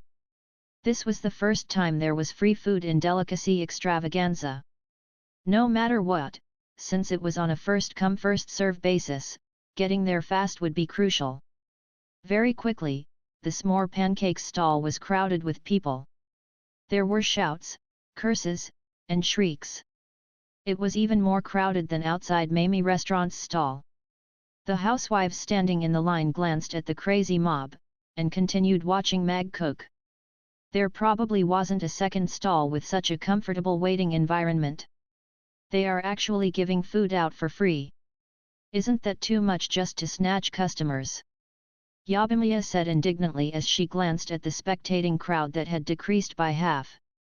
Mag glanced at the crowded stall, and smiled mockingly. It's all right. It's just some underhand means. These people don't know that free things are the most expensive. Free junk food can fill their stomachs, but once they miss today, they'll never get to have the stir-fried octopus in XO sauce again. Chapter 1875 How's Your Fat Eagle? In sharp contrast with it was the Mamie restaurant's booth across it. Half of the customers watching had gone away, and the booth was less crowded. The customers who were lining up weren't affected, because many of them had been lining up for a while, and after being brainwashed repeatedly by Octopus series dishes recordings, they just wanted to try the taste of the octopus balls. Besides, lining up here felt good. There was a comfortable distance between people, and the line was moving forward in an orderly manner. Even though the line was long, it was moving at a very balanced and steady pace. It made people calm down miraculously, and enjoy the process of waiting for good food. A young girl turned to look towards the S'more Pancakes, and curiously asked, Mama, why are they all going over there? Is there something even nicer there? No, baby. They simply thought they got a good bargain. The young mother shook her head with a smile before meaningfully saying, but look at their behavior and manners, baby. They are fighting like barbarians just for a greasy pancake that only costs 3 copper coins. 3 copper coins, the little girl touched her pocket, and took out 5 copper coins. Even I have them. The mother smiled, and touched the little girl's head. Yes. Even you can fork out that money, so why do we have to forego our respectability to fight for a free one? If you really want to eat it, we can use money to buy one when it is less crowded, and eat it respectfully. What about the octopus balls? The little girl retracted her gaze, and turned to look at the giant screen. A small helping of octopus balls costs 40 copper coins. It costs so much. I don't have enough money. The little girl felt a little bothered, and looked at her dejectedly. Why can't he make it free? Twee. What the heck is this? It almost broke my teeth. There's indeed nothing good when it's free. Right then, an orc threw the pancake that he had only taken one bite of into the trash can, and spat disdainfully before walking away. I feel that this pancake isn't as nice as it usually is. Neither the texture nor the taste is good. It's free anyway. As long as it is edible. There's no way to make us pay for it. Two people who just received the pancakes ate them disdainfully while walking ahead. The mother gently said to the little girl, "Look, a free thing may not be good, and it usually won't be treasured, and will be attacked by those people just because it is free. Do you think it will affect the mood of those people who like pancakes?" The little girl nodded, slightly confused. In fact, accepting payment is a two-way choice. See how interesting this uncle is. He set the rules so we can line up leisurely without having to fight like barbarians, and at the same time, we can watch him cook. We use a reasonable price to exchange for delicious food. I suppose this is what the delicacy extravaganza should be like, the young mother continued. I got it now. If this uncle's octopus balls are nice, I will return to buy them again. The little girl nodded. Even if you don't have the money now, you can come back to buy them when you have the money in the future. Good food will never be eliminated. The mother held the little girl's hands, looked into her eyes, and seriously said, "But you have to remember to never become people like them. You will definitely miss out on something precious if your gaze is attracted by that free stuff. You might never be able to find the precious stuff again when you go back to look for it." Yup. The little girl nodded. She looked at Mag, who was frying the stir-fried octopus in XO sauce, and gulped before asking, "Then, can we have a helping of that too? Will we ever have a chance to eat it again if we miss it?" The mother was stunned before she smiled. "All right, let's order a small helping of that too." Mag actually didn't mind the opposite booth giving away the free pancakes. The pancake was the first food he tasted after coming to this world. This thing was perhaps suitable for grinding his teeth? As for whether it would be better for grinding teeth after the s'more pancakes deep-fried it, it would have to be proven by those customers who fought hard for it. After those burly men, who were watching for fun, left, it instead gave his target audience, the housewives, more space to watch the recordings and learn. Mag only cared to implement his rules and let his customers eat delicious food, and then exchange for matching rewards. Of course, he had been very fair about his rewards. The tentacle of a great old one was an existence that was even more valuable than giant dragon's meat. It was fair enough that his customers could eat them for only 40 copper coins. "President, do we have to interfere with s'more pancakes?" the staff member asked Robert. "Get a few staff members to maintain order. We can't allow any accidents to happen," Robert said with a frown.